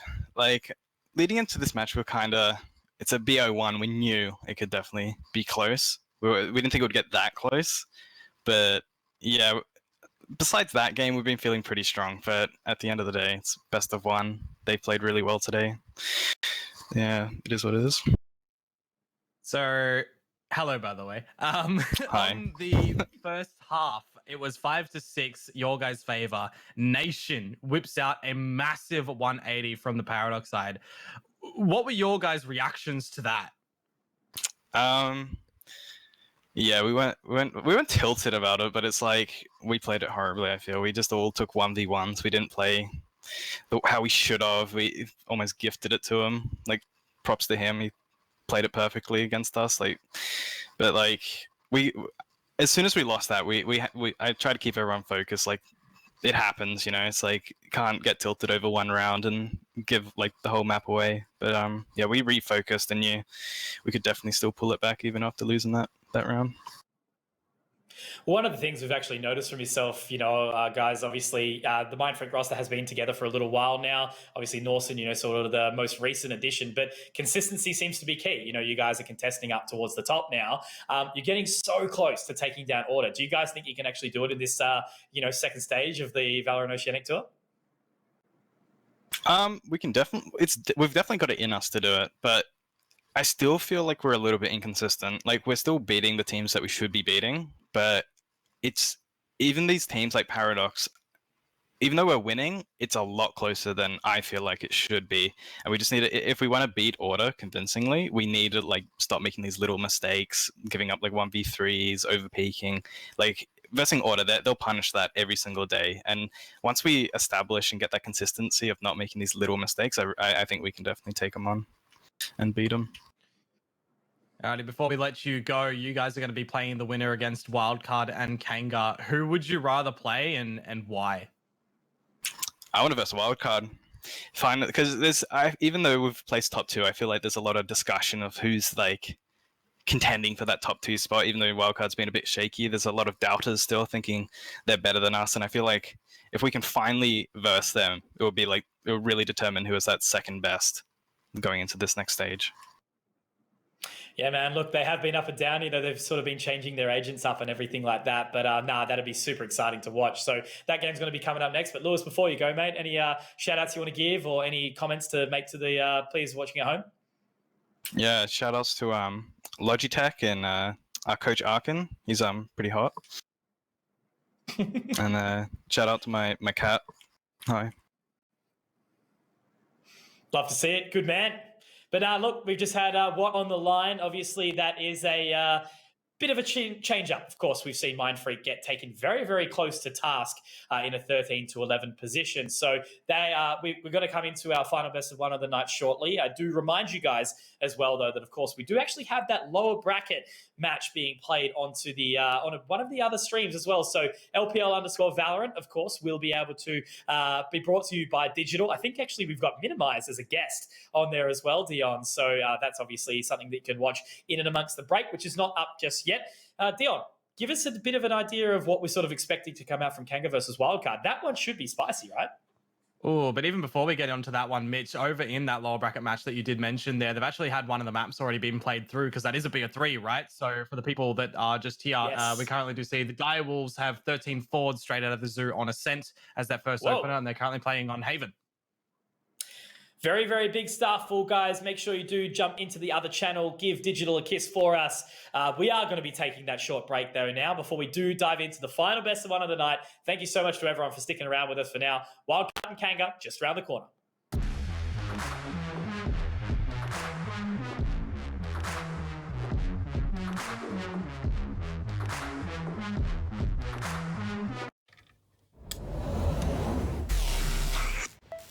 I just time traveled. Today's a big day for past me. He just got the latest Vodafone broadband with super Wi-Fi. Wow. Which finally means Wi-Fi in all 4 corners of the house. What? Even there? I've got Wi-Fi in the garage. Yeah, we do. See ya. Oh, it's still in the garage. Yeah. Super Wi-Fi. Wall-to-wall Wi-Fi guaranteed.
Gentlemen, we are back for what will be the final best of one of our Valorant Oceania tour for 2021. The opening night, 4 lots of best of 4s. Just before, if you only have just tuned in, we got to speak to Watt after he did manage to lead his team to take down, it was Paradox, 13-11. Closest match of the night that we've had so far, Dion. Yeah, indeed so. And now we go around the corner into our next one. And the final one, as you do mention, to see who Mindfreak is going to be playing up against in the later stages of this bracket is going to be Wildcard versus Kanga. And we do have some roster changes coming through for one of them as well that maybe some people aren't aware of. Yeah, absolutely. So let's roll through Wildcard first. Obviously, a team that we all know and love, as spoken about with what, there's a big contest between who is the premier team. Wildcard, their results lately, not exactly proving that. They've got a fantastic bit of capacity behind them. And look at this roster. I mean, Infrequent, RDW, Ninum, Swirl, Noz, all excellent players, fantastic. But yeah, they need to start to make their way towards consistency. We keep seeing changes in agents. Who's picking what? There's just so much diversity, and I mean, whilst that can be a good thing of picking up different agents between different maps, sometimes it can get a little bit over the top. Now, 100%, and of course with these guys, we do say farewell to Wizard for the time being. Some things that we won't dive too deep into, but it does mean we are going to have Noz being brought into the mix, which kind of begs the question for me, right? Who's leading these guys? Yeah, no, exactly. It would be interesting. Like, I guess, Infrequent has the experience to do so, but wanting to sort of just play a little bit more free. I don't think Swirl, Ninum, or RDW would be. Like, it is an interesting one, so maybe we'll ask that question in the player interview after. So let's bring it now into, of course, the opposing team. That's going to be Kanga, a team that we've seen do some good work recently. Lukey, Greg, Clutchy, Koro, and Sicko. Asking Wildcard in the player interview afterwards, Mitch, does mean that would be your prediction for this game, because Kanga could be able to best them tonight. We'll have to wait and see, as we do have the boys on the screen, bar Sicko. And it does lead in for some good things to be witnessing. But of course, we are going to see Clutchy. I guess, again, this is the kind of team that does change up a little bit in who they are going to be playing on as well, right? So, I mean, depending on the map, we could have just different agents. It's too much to kind of dive into, Ward. Yeah, best of ones certainly bring up some exciting things across the board. But, look, this one, a bit more straightforward to what we know. It's Lukey at the helm on that Sentinel. Greg usually sort of picking up that breach and everything along those lines. And yeah, look, Clutchy, the sharp man. He is one of the players that makes some very over-aggressive decisions, but also at the same time can be rewarded for it. And Sicko, he's the recent movement over from actually Wildcard into this roster now. So wanting to try and best it, but let's check out the head-to-head. Obviously, the two players that will be focused on right now. It's actually going to be Infrequent up against Greg. Yeah, so these guys both most likely going to be playing on all the smoking agents. Infrequent on toward that Omen. Greg can transition over onto that Brimstone as well, as sometimes we do see him bring on out on maps such like Split, right? So we're going to be seeing what they are going to do in the change up on that, of course, but we still don't know which map we're going to be going in towards. But I kind of look at these guys and you've got a lot of experience from them, right? Because they, as you know, they've been around in some other tactical shooters for quite a while. And that's exactly one of the things that still reigns supreme. And it's funny, kind of almost around the world, not in every single region, of course, but so many players coming from that fundamental background in Counter-Strike still remain at the top of Valorant. And whether or not we're going to start to see some changes in, I know that, players from obviously Fortnite, Overwatch, other, Battle Royale games have also come in and tried to sort of up the contest. And, some have stayed around and done really well. Others have sort of faded out. So it's cool to see now that the scene has kind of settled. Everyone does sort of understand what they're doing. But look, guys, unfortunately, we won't actually have a interview from either of these teams. We will try and change that for next time. So, but a massive shout, I guess I do want to actually use some time to say about that is thank you to everyone who has got involved in this so far, whether it be getting their player photos up, obviously adding to, different content posting around the side and the player interviews as well. We've had some really great insights from some players that I've never actually heard before. And obviously having Tux back on camp, damn, beautiful. Nah, it is really good indeed, isn't it? But I guess as we do look to go in towards it, where are we going to be going? Are we going to see Bind again, or are we going to go somewhere else? I want to see Icebox. It's gone first, and we're going over towards Haven. So it is something different. I like it. Okay, yeah, Haven, the 3-site map, you know, lots of chaos coming into this one. Obviously, Wildcard, you know, very, very equipped. But I think we actually, the last time we saw these two face off on Haven, wasn't it like a 13-4, like, stomp or something like that? Yeah, I'm the trying to Phoenix remember this correctly. charging out from Kanga, yeah. That's I the remember one. that one. Yeah, I do remember that. And that's the thing with Kanga, right? You know, they are such an up and down team. We can see them absolutely throw malice at sometimes, but then on the opposing side, they can also absolutely fall by the wayside. It depends on how the individuals are feeling, but it's cool to see that they've still stayed together. Obviously, we have lost Void. The trade has come in for Sicko. But yeah, look, they are a great roster in its own right. And I think this could potentially be one of the spiciest ones of the evening. And again, same as the previous map, it's either going to be a real heavy stomp or a super close and hotly contested game. And this is going to be the interesting thing, I think, for me as well on this wildcard roster, right? They've been a little bit scrappy coming in toward this area now in the sort of rumblings of the games that they've been playing up to this. Have they decided to sort of relook at their deployment in this game and how they're going to tackling it up?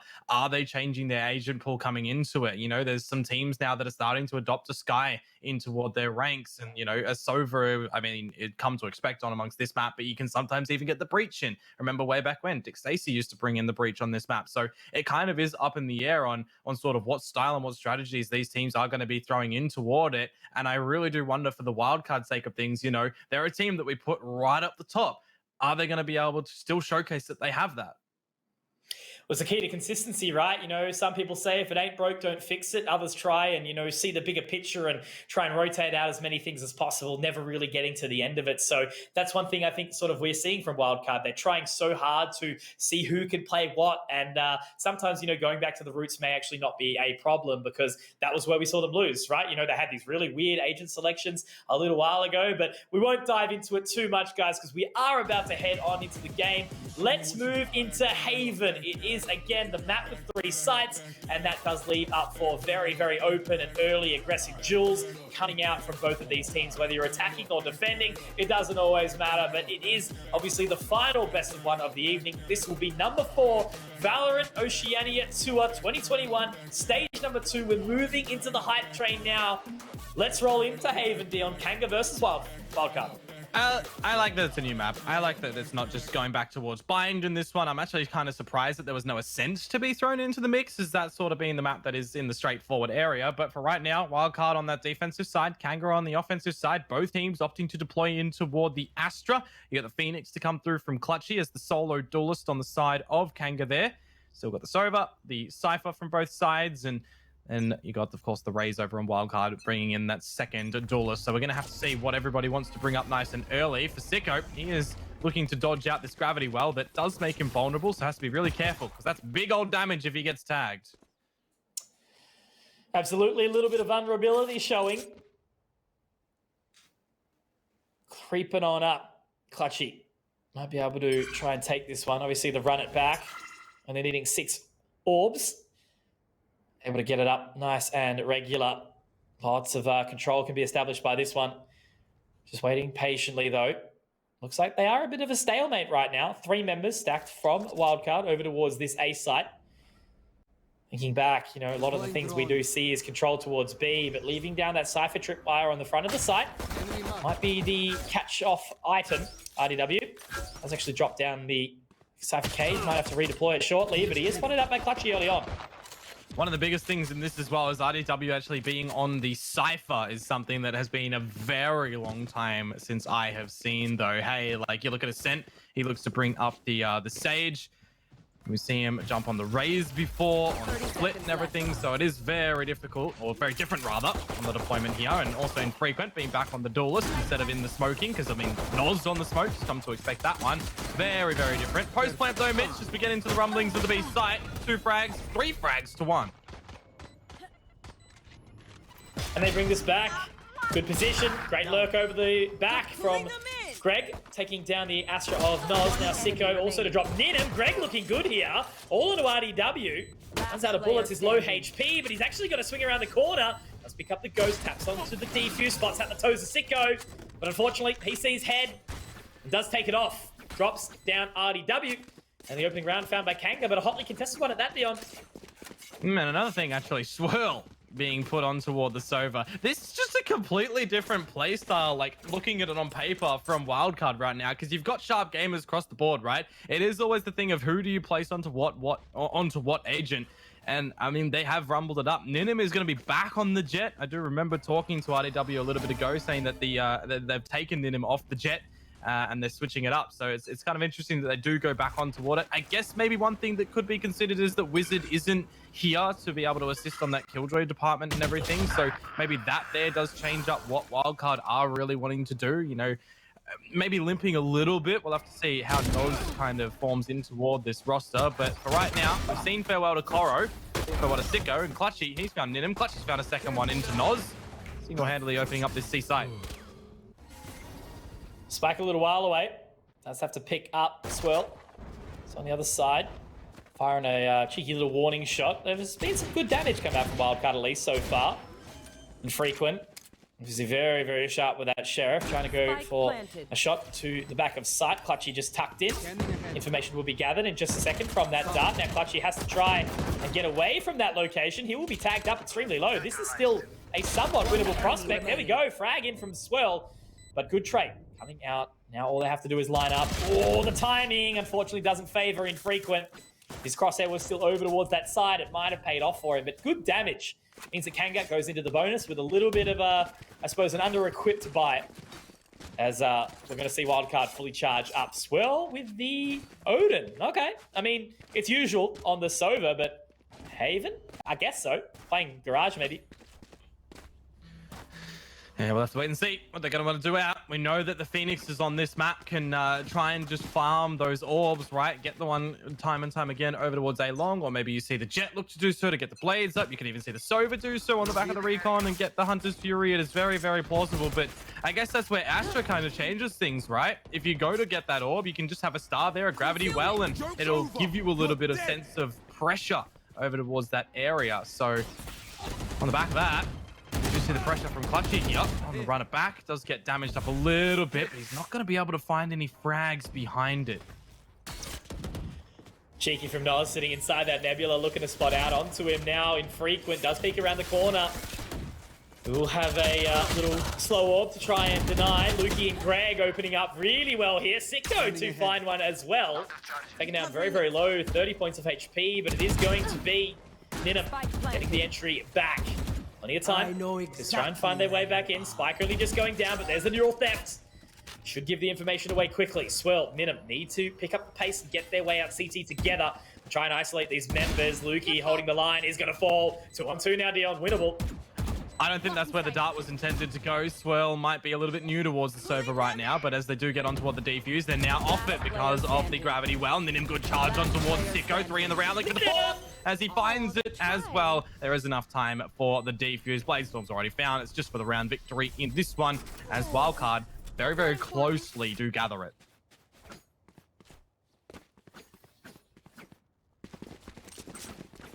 Oof. Well done. Wildcard putting all the eggs in the Ninim basket there.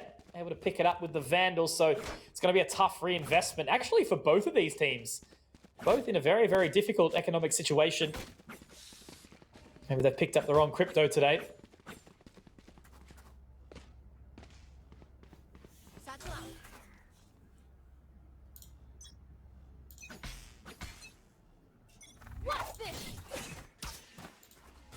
Watch this. Let's keep our eyes peeled and see what Ninim is going to be able to do with the Bladestorm in this one. Sicko now 1 away from getting out the Hunter's Fury, tapping on the Frenzy, as IDW is going to send some bullets in return.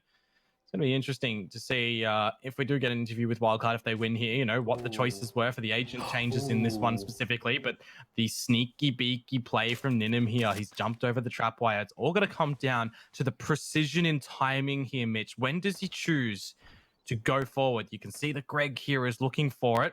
If Ninim peeks out at the wrong time, could have his head taken off. Yeah, Ninim, it's basically just the waiting game right now. You know, they seem to be aware of the flank possibility, but there it is, opening up onto one. Dropping down Greg, great amount of timing there. Finds the head of Koro as well. Swinging on around, he's throwing a couple of blades, but he got stuck in the tripwire that he actually jumped over. A little bit of a blunder there, but look, the amount of damage he was able to expend just then. We see Sicko go so low here. And now RDW holding that line. This should be a wild card round if they play their timings right. He does swing out, though, a little bit over-aggressive. Noz is there to pick up the pieces, however. Great shots over with that Spectre. Now it's all on to just Lukey. Big task ahead. Swirl to deny it. And 3 members of Wildcard live on. They've got all the weaponry that they will need and slowly making his way towards that Cosmic Divide. Noz only 1 away. But 3 members of Kanga, they do have their ultimates available. And only the showstopper for Wildcard.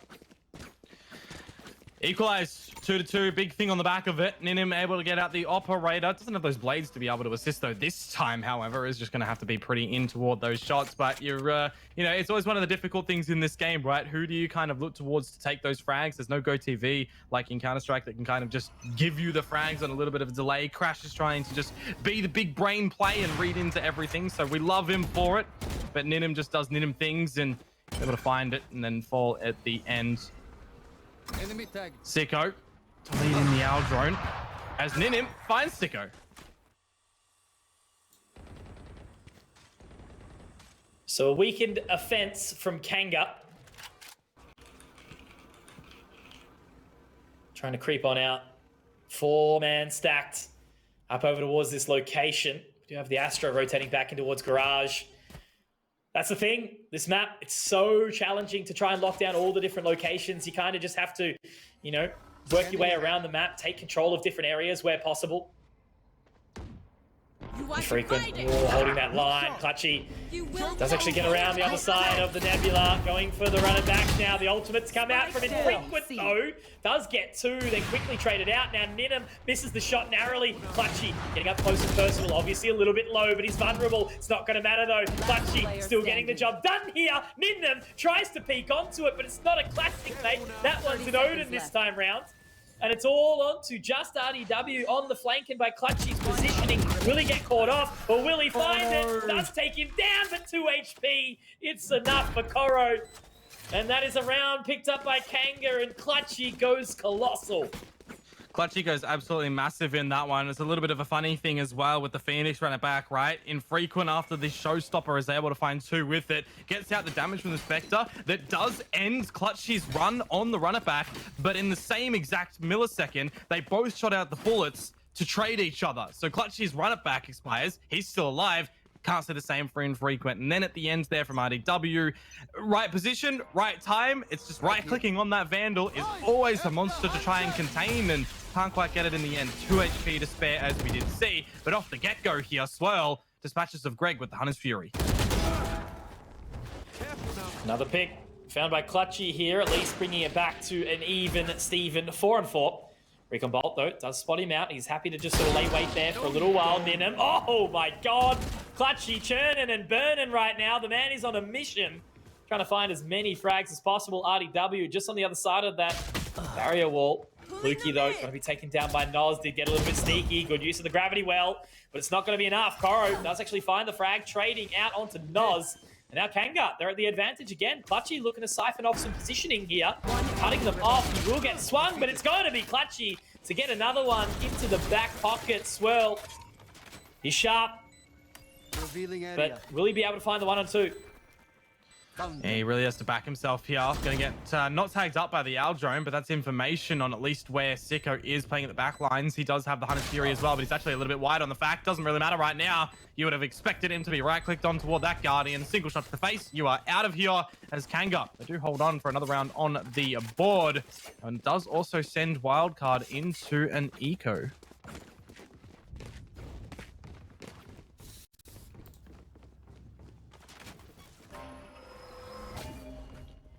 So how do they pick this up? It's already really, really good momentum from Kanga. And I mean, look, really to call Haven anything less than attacking side is certainly a push. But with that being said, it doesn't really end up mattering, I suppose, you know? It's really just sort of, hey, take it mentally. As we see Infrequent now pushing down towards mid, trying to take that early control of the Rays. Obviously, lots of information gathered over towards long. They're going to get all the audio cues here as they do push in towards this location. But off the back of that, they're just going to be looking again straight in, and oh no! Poor Ninim. Infrequent, though, good for the trade. Go for the trade in at the end. Looking for the plant right now as well is Kanga. The run it back will expire at the end. Remember, they do have the Hunter's Fury to rely upon a little bit later on. But look at where this retake is actually being mounted from, right, Mitch? Everyone of Wildcard is coming in from back of A main. Way long in the lobby. Koro finds it frequent. Koro finds Swirl. Sicko onto Noz, and it's just down to RDW, who has already had his HP taken on down very, very low toward 8. So a single shot will end his reign and put Kanga into the 5th round on this site in Haven, on this map in Haven, on this BO1 to close out the night. They are certainly, you know, trying to find a role here, but that is a nice shot from RDW to at least get some damage known.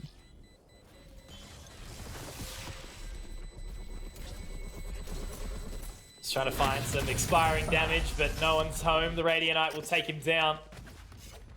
Remember what I used to call that? Radiante? Sounds like something in an Italian restaurant. Radiante. All right, so here's the thing, right? And I was on this discussion yesterday with somebody.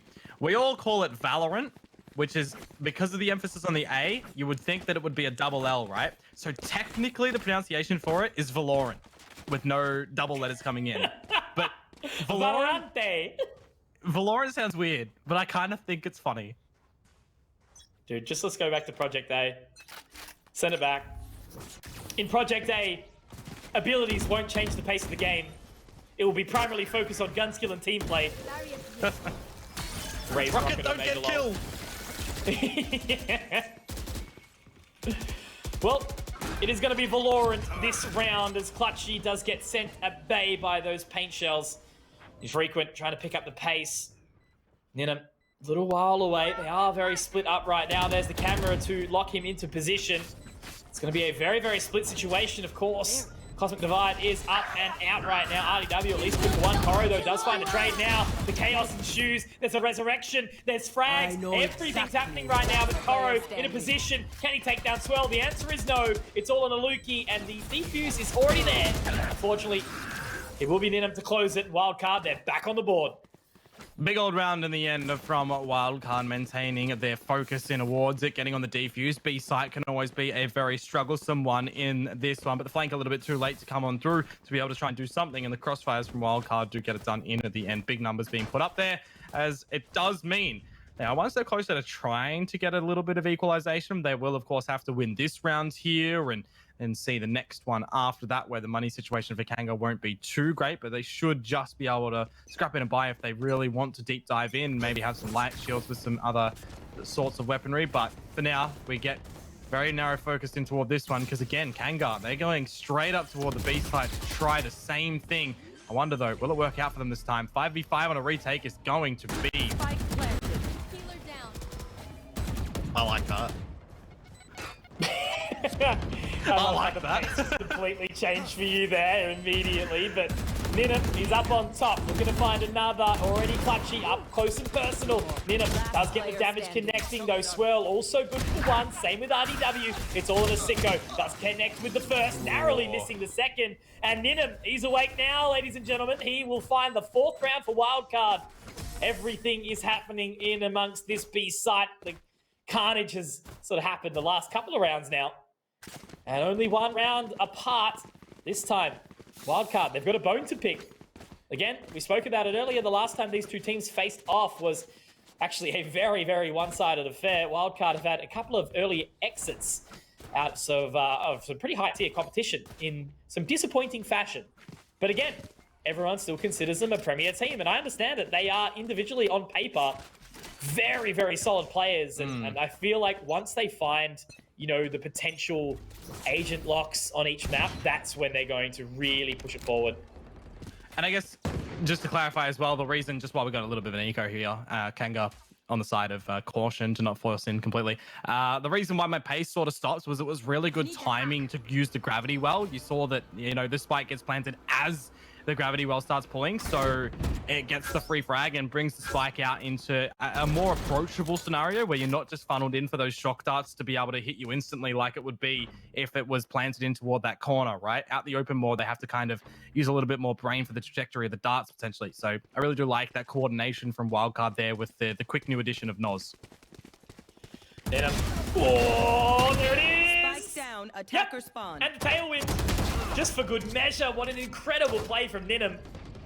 So many times will you see that opportunity go begging in a situation where he'll whiff the first shot, but even the road bullet from the end of the tailwind was enough to get it done. So Sicko does get his dart up, information gathered, but now they can just sort of get away from there. He was good for at least a frag on an Inum, but there's so much more he needs to find. Spike, though, and a Vandal can be recovered. There's a potential chance for a plant here. Potential plant. 1 versus 3 does need to make sure that everything is done in order. If he gets the plant and dies, that is a Hunter's Fury available, or if he gets a kill on the back of it, he could potentially try to get out and try to actually potentially just win this round. He's going to get tagged up, clearing everything that he possibly can. He wants to get the plant here, surely. He's got no time to do so, looking for a challenge, and it's going to be nullified in the end as well by Swirl. So different in that regard. 5-5, we tie up. In the end, it was an eco from Kanga. They get a little bit of damage to be notified in, but this is where things really need to just be, you know, you need to put your foot down in this one. Wildcard, you're on that defensive side. It can be a struggle at times. You got to spread your forces thin across 3 sites. So for Kanga, I mean, if they do go full brutal into it as well, I mean, on that flip, they could potentially find a 6th here. It's going to be a really entertaining round, this one. I feel it. Okay. Let's get set up. Well, it's living up to our expectations, just this entire map so far, Dion, right? You know, we sort of said, as is the classic, with 2 very evenly matched teams, I guess you could say, it's either going to be really good, sometimes maybe good, sometimes maybe insert profanity. Can't do that on broadcast. This is G-rated. Valorant child game. Completely forgot how that copy pasta goes. Land. Couch, that's all I'm saying. Noz is going to find Clutchy, and Ninim to find Koro does put in good stead the beginning shakeups of this round. One thing that I am just noticing as well, no Sage on the side of Wildcard, but you got one for Kanga. Does lead into some resurrections potentially a little bit later, but they have already lost that possibility in this round right now. Perched on high is Ninim with the ult as he finds his second in the round. That's the spike as well, which means everything is going to be onto Lukey and Sicko. See how they're going to navigate things. Ninim, bit uncharacteristic as he misses the blades, but infrequent is there to pick up the slack. And now it's done to Lukey. Needs to be so methodical in his approach for this 1v4 turned 1v3. Yeah, good opening pick here, but look where the spike is. Still so far away and so much ground he needs to pick up. And Wildcard, they are split, but I guess in good merit. They're not looking to sort of overstep. They're happy to reposition themselves accordingly. And now the fact that Lukey does get into that position is going to be tagged up by RDW. And the old classic stepping around the corner phantom spray, you know, the disgusting thing that we do have to experience. But look, it is in the game. Why not use it? Ninim charging. 18-8. He's even managed to silence Clutchy a little bit, who had a very good opening start. Most certainly. He was kind of just holding W a little bit, wasn't he? Getting in amongst the positions and taking out those aim duels where he was able to best out the forces of Wildcard. We saw it a little bit as well when Kanga were really trying just to attack, focus so in toward the B site, you know, very rapidly getting down that barrier wall, trying to get the plant done. But Noz, I guess on his utility, has kind of stopped them from doing so. They've showed that twice the retake comes through successfully from Kanga. So from Wildcard, sorry. So Kanga don't want to go towards B again. And now with Hunter's Fury going over towards this C site, there is a tag that is going to come on through. I do believe I might be too blind to see that, but with all this grouping up around A long, it's going to be Clutchy with the Marshall to find Ninim. How does he do it time and time again, man? You know, again, with a little bit of work, this guy will be an absolute monster one day. Still is a monster now, but a monster with consistency. RDW, he's consistent though. 3 big frags and neural theft to go hunting for the final member. It is Clutchy at that. And RDW, he wants the 4K. He's pretty desperately. Give it to him at this point. Why not? 4K. And that's Wildcard leading out the half here, Dion, on the defensive side. Now they move into the aggression session on the offensive side. Big frags from RDW. It has been a hot minute, as I did say, you know, for him to be on a Sentinel that we'll be witnessing, but he certainly is doing what he needs to be doing on that defensive side. But now as things do flip up, you know, what we tend to see from your sort of your Cypher and your Killjoy players, the Sentinels in this map, would be those flanking plays, right? So I wonder, are we going to see that come out from him? I mean, we saw a little bit of it done from Lukey, but not too much overly so. I was backing up his team where need to be. this is where the change of pace might be seen as well. You can see a lot of directive plays be done from Kanga with the slow orbs, with the barrier wall as well. Stop Wildcard from getting too ambitious at a certain area, but this pistol round from Kanga, they only have the Sova over at A and Sicko. The rest of their forces are pushing out Garage over at B, or C, sorry, on that other site. Clutchy. He's already through. That's just Clutchy things. Just Clutchy things. We could get it trending at this point in time, but look, it's good. You know, I guess when you've got the rest of the team understanding the way he plays, you can always sort of adapt around it. It's like, you know, a player that sort of goes for the solo charge and, you know, eventually towards the end of the game, he's going to be snowballing. So we may as well play around him, not avoid him. RDW, Swirl though, open up on this round. They've already taken the side. Great shot from Infrequent. Swirl to find another as well, and that's going to be flawless. Just like a diamond that's secured for Wildcard. 8 rounds, leading out by 3 now. Again, they've got a mission. They want to, you know, basically give it back to Kanga. I'm just trying to think as well. Might be something we need to check, Dion. The last, obviously, contest we saw on Haven between these two teams, in the fact that Kanga dominated. Was it the same agent lineup? Obviously, we don't have, you know, Wizard. Astra. We've got Nas instead. But was it the same? Was it the same? I'll find them. No, because Astra wasn't existing then, I believe. Ah, of course, yes. Absolutely. Wow. Would have been Omen. How one agent can change it, right? Oh, 100%. You just see the beginning stages of this as well. That gravity well over towards the A orb, you have to put another player there to try and contest it. It just changes up the pace, and it's great to see the teams are adopting on towards the Astra agent. Omen still gets picked up. Brimstone, not so much, which makes me very, very sad. But for right now, we're going to say farewell to Koro as well as Lukey, as they're down for the count very rapidly. So, Wildcard looking to align a 9th on the board. Dear, no matter how much you try and make it, Omen is still the Chad, I guarantee you, okay? Blue Boy, go brr. I like Brim. It's because you look most like him IRL, right? I mean, I am Chad. I'm a skinny kind of twig. Don't worry. I'm the opposite. You can have some of my chonk if you would like. Dude, all I want... I got a few kilos to give away. What I want is your food that you cook. Get you to Melbourne. Soon, or brother, get us soon. to New Zealand, and you can cook for all of us. Oi, potential. Oi. I don't know if the Sky Tower has kitchens in the hotel. Maybe. I'll ask for it. I'll get one of those apartment rooms instead. But nah, it's cool to see what we are witnessing right now. You know, Wildcard looking dominant. Noz, you know, quiet, but has at least had the impact. Like, all he needs to do is just, you know, jump up in the astral form, put down the stars, make it work. And there's Infrequent to punish Clutchy. That's the only thing. Clutchy eventually, I feel like it's almost like he gets bored and he goes hunting. He goes, maybe. You know, I need to try and make these plays happen. And I think the biggest thing... Sorry, go on. No, I was just going to say leaving his team, but because that wander up. I think one of the biggest things for Clutchy is the momentum swing from the kills is really important for him. If he's killing and he's getting all of those frags, it really keeps him focused and electrified in the rounds. But if he's not getting frags, he's getting punished a little bit, it feels like he's in a little bit of a rut that it almost feels like it's difficult for him to get out of. And that's where the team really needs to come in and back him up a little bit. But speaking of, Sicko, he has managed to find Infrequent. Maybe RDW. Nope, just does get shouldered on through. Now we do align over towards this site. Very good for one. Noz to trade it on out. Player advantage for Wildcard as they look to get the plant damage. And look, that's what I mean. It's not the fault of Clutchy, but by losing that opening pick, it was a rifle sent over to RDW. Now has the Phantom Dancer as he swings around from side to side, hitting all the shots he needs. Very, very awkward round to retake. Koro, healer's been expended.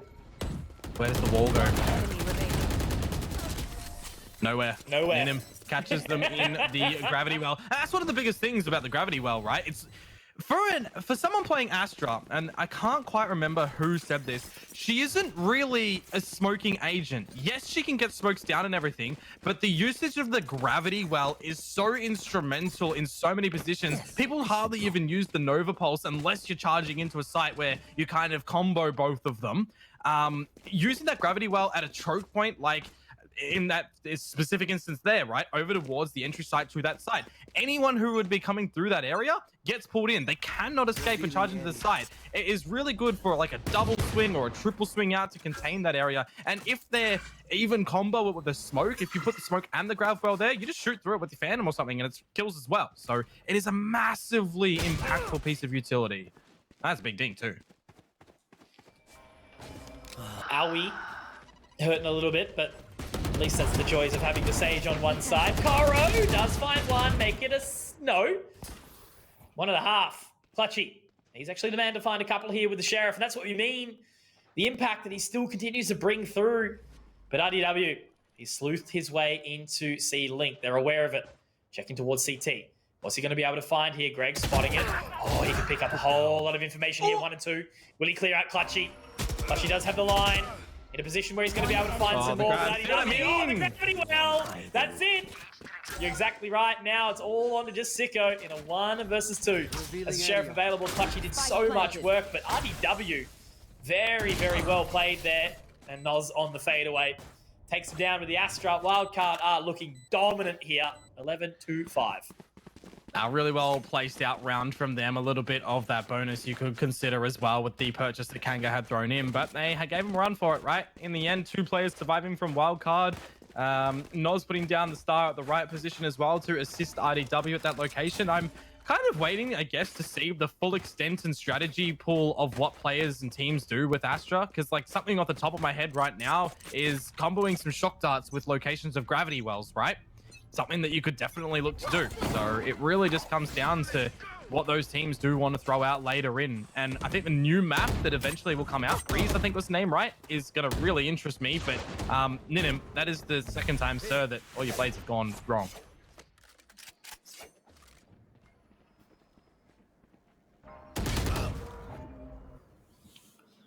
Another opener infrequent, but it is a little bit late. 4 on 4. Cruising on up towards this A position. Only just having the one member laying wait, chilling back towards heaven. Happy to rotate whenever needed.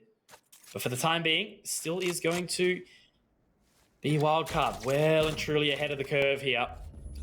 Once again, the opportunity is there for them to bring it back, but is this Cosmic Divide the first? It's going to force them away. Cosmic Divide. Standing ahead. Seconds. Hardly been utilized. RDW on the back of it. Situation where Koro could have found him if it wasn't there. He can no longer do so. Ninim able to jump over that as well. Here comes the barrier wall, and that's going to be go time for Kanga to get in amongst to the side on the retake. The wall is going to fade over as well. The showstopper available on the side of wildcard. How does Kanga take this one? Trying their best, moving on in as quickly as possible. Sicko's done well, but at least it's all on him. Certainly going to be a little bit pressured at this point, swinging around. RDW gives him the opportunity, but Infrequent denies. It's going to be a 12th round for Wildcard, taking it up to the opportunity to close this one. Again, getting their revenge really, really firmly. Sending them back into the dirt. Clutchy, despite having a really good run, 18 and 16. Every single member of Wildcard is doing the right thing, but Ninim obviously sitting among his throne, 22 and 11. Definitely up there, doing what needs to be done. And I think one of the biggest things as well, right? Noz's assistive variety of that util in this game so far. That's what I've been really impressed with right now. The amount of frags that has been found for Wildcard on the back of Noz's util is superb.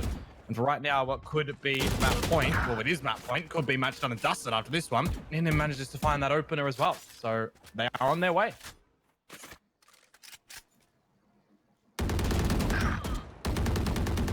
Frequent, certainly looking to make quick work of it. Koro is actually going for the swing, so putting himself into the position to go away now. So it looks like Kanga have certainly exhausted their options. They've sort of run the gauntlet now. Frequent already up onto the other side. Sicko is only going to be able to find one. And that is going to be the match done here. The final best of one of the evening has been taken out by Wildcard. We did see some entertaining things come through. It was certainly a hotly contested game until Wildcard just decided to run away with it. Haven continuing to prove itself to be an attacking-sided map in the region of Oceania. And obviously, the VALORANT Oceania Tour, Stage 2, has started off firing right now. As we're obviously in the Round 1 closed qualifier. It's been very entertaining so far. Yeah, no, most definitely. We had a bit of a close or quick games rather in the very beginning. We had the real close one in the third one, and that one, I guess you could make the argument for an expected scoreline coming on through. Thought maybe it would be a little bit closer with what Kanga were throwing out, but I mean, when Ninim got real hungry for those frags, started to really come on through, and then as I already mentioned, Noz on that utility as well was quite superb. So good forming to come on through from Wildcard in that one, and again on a real shake-up of agents, but kind of aligning back to what was a very long time ago for them. It was interesting. Yeah, I saw in the chat earlier on that it was actually, we had Ninim on the Sage, and I think it was, hang on, I'm just trying to look up a little bit further in the chat. Swirl was Astra, that's right. So it's just, I think they're just trying something different. You know, it just wasn't what we sort of expected from normally. But RDW, he was excellent on the Cypher. I think, you know, we saw super consistency again from Infrequent. Back on the Rays, happy to pop around. And Ninim, obviously a fantastic player on the Jet. That's where he sort of always felt comfort. So, you know, I guess, again, still with that being said, the conversation always is, just because it's a Sentinel, it doesn't mean it can't be played a certain way. Battle Sage is a real thing, by the way, of course. But, you know, and we see Tux and Texter obviously putting up big numbers despite playing on the more supportive agents. So at the end of the day, it doesn't really matter. But when you see a player really come into their comfort zone, playing as a duelist, happy to go in first, happy to try and create the space, that's a different story. So for a player like Ninim, his role is the duelist. And obviously he was able to do great work for the team there. And it was there, I guess, in the end, being a pretty one-sided affair. Yeah, no, 100% in that one. And of course, we do get the interview now coming started for the players of Wildcard. There you do hear it. The guy who is always so electric and always so happy. Swell, mate, how you doing? I'm good, thank you. Hello. So, Swell, man, I got to admit, bro, it was a pretty one-sided affair towards the end there. You guys sort of have changed around the agents a little bit. We see you on the Sova now. How is the change of agents sort of slotted in for you guys over these last couple of weeks? Well, for me on Sova, I'm extremely glad. Sova is it's a great champ for me.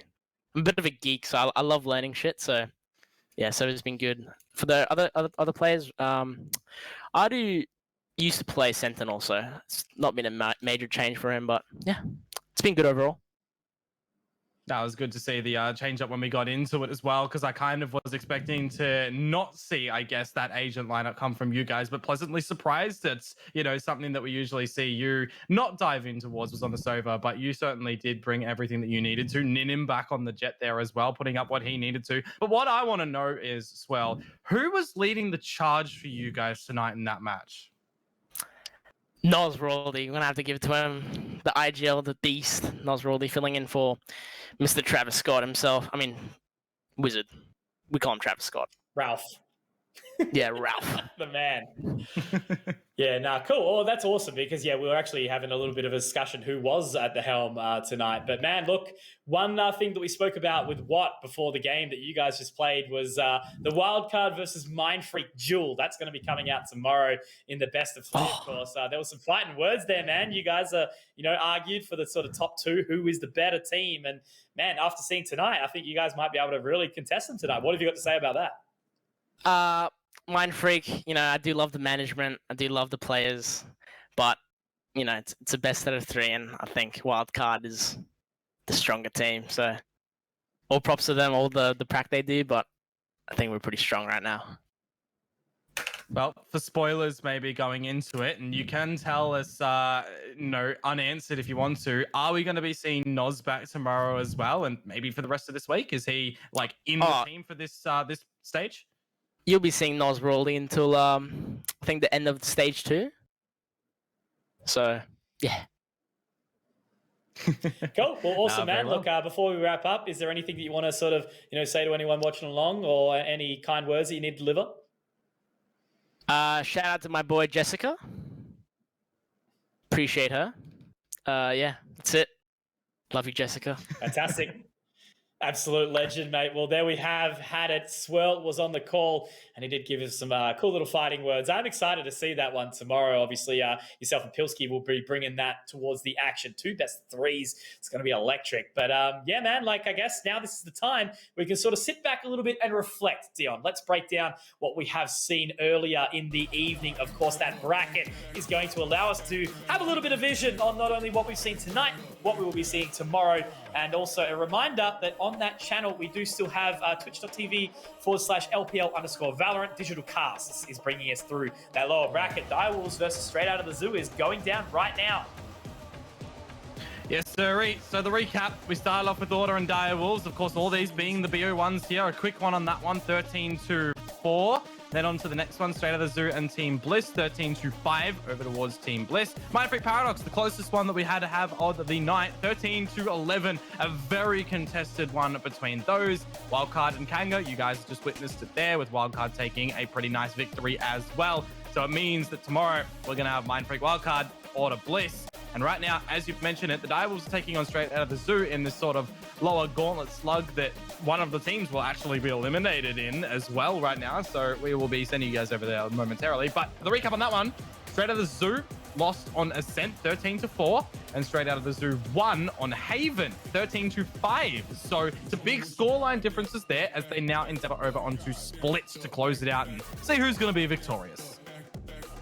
But what's exciting, of course, is going to be those premier games tomorrow night. You know, the upper bracket, the upper echelon, where the topper teams have really sort of made their way forward. We did see, I guess, quote unquote, expected results tonight. You know, the favorites were the ones that really did slow on through. Mindfreak certainly got taken to task tonight. You know, we got a great insight from what sort of how they really did start to feel the pressure. You know, they're still beating the teams that they arguably should, but also that doesn't mean that they're, you know, far from perfect. They said they want to try and work on their consistency issues and everything like that. But the rest of it was all relatively one-sided, as to be expected. But it was a great, electric, fun night. The energy's been flowing. It's been super high. And I've loved every single second of it. So, Dion, before we do wrap up the broadcast tonight, my friend, have you got any words you want to say or any final thoughts on the broadcast? Day 1 out of 4 for the Valorant this week. Day 3 out of 6 for the total casting that we're going to be doing across the LPL spectrum. A big days, that is for sure. Tomorrow is Friday. I'll be with Pilsky. A bit of a change of pace. And then we've got some massive days on Sunday or Saturday and Sunday as well. So I'm looking forward to it. Very much indeed. I'll be joining Dion on this channel, of course, on Saturday and Sunday for the Premier Games. I cannot wait, but make sure you do put Pilsky inside your ears. The man is an absolute monster. Big old brain, radiant at heart as well. I do think he insta-locked his way through Jet up there, so good stuff from the man too. So, guys, I just wanted to give a big shout-out again to, obviously, Let's Play Live for putting on this broadcast this evening, Riot for supporting the Oceanic region for doing that as well. It's been a fantastic competition so far. Stage number 2, obviously, as everyone guns for that final gauntlet run towards the Valorant Champions in December. Some global competition again, but we are going to be wrapping it up, guys, and sending it over to Digital Cast and Minimize on twitch.tv/LPL_Valorant. Thank you so much for joining Conk Moto this evening. We'll see you guys all later on, and peace.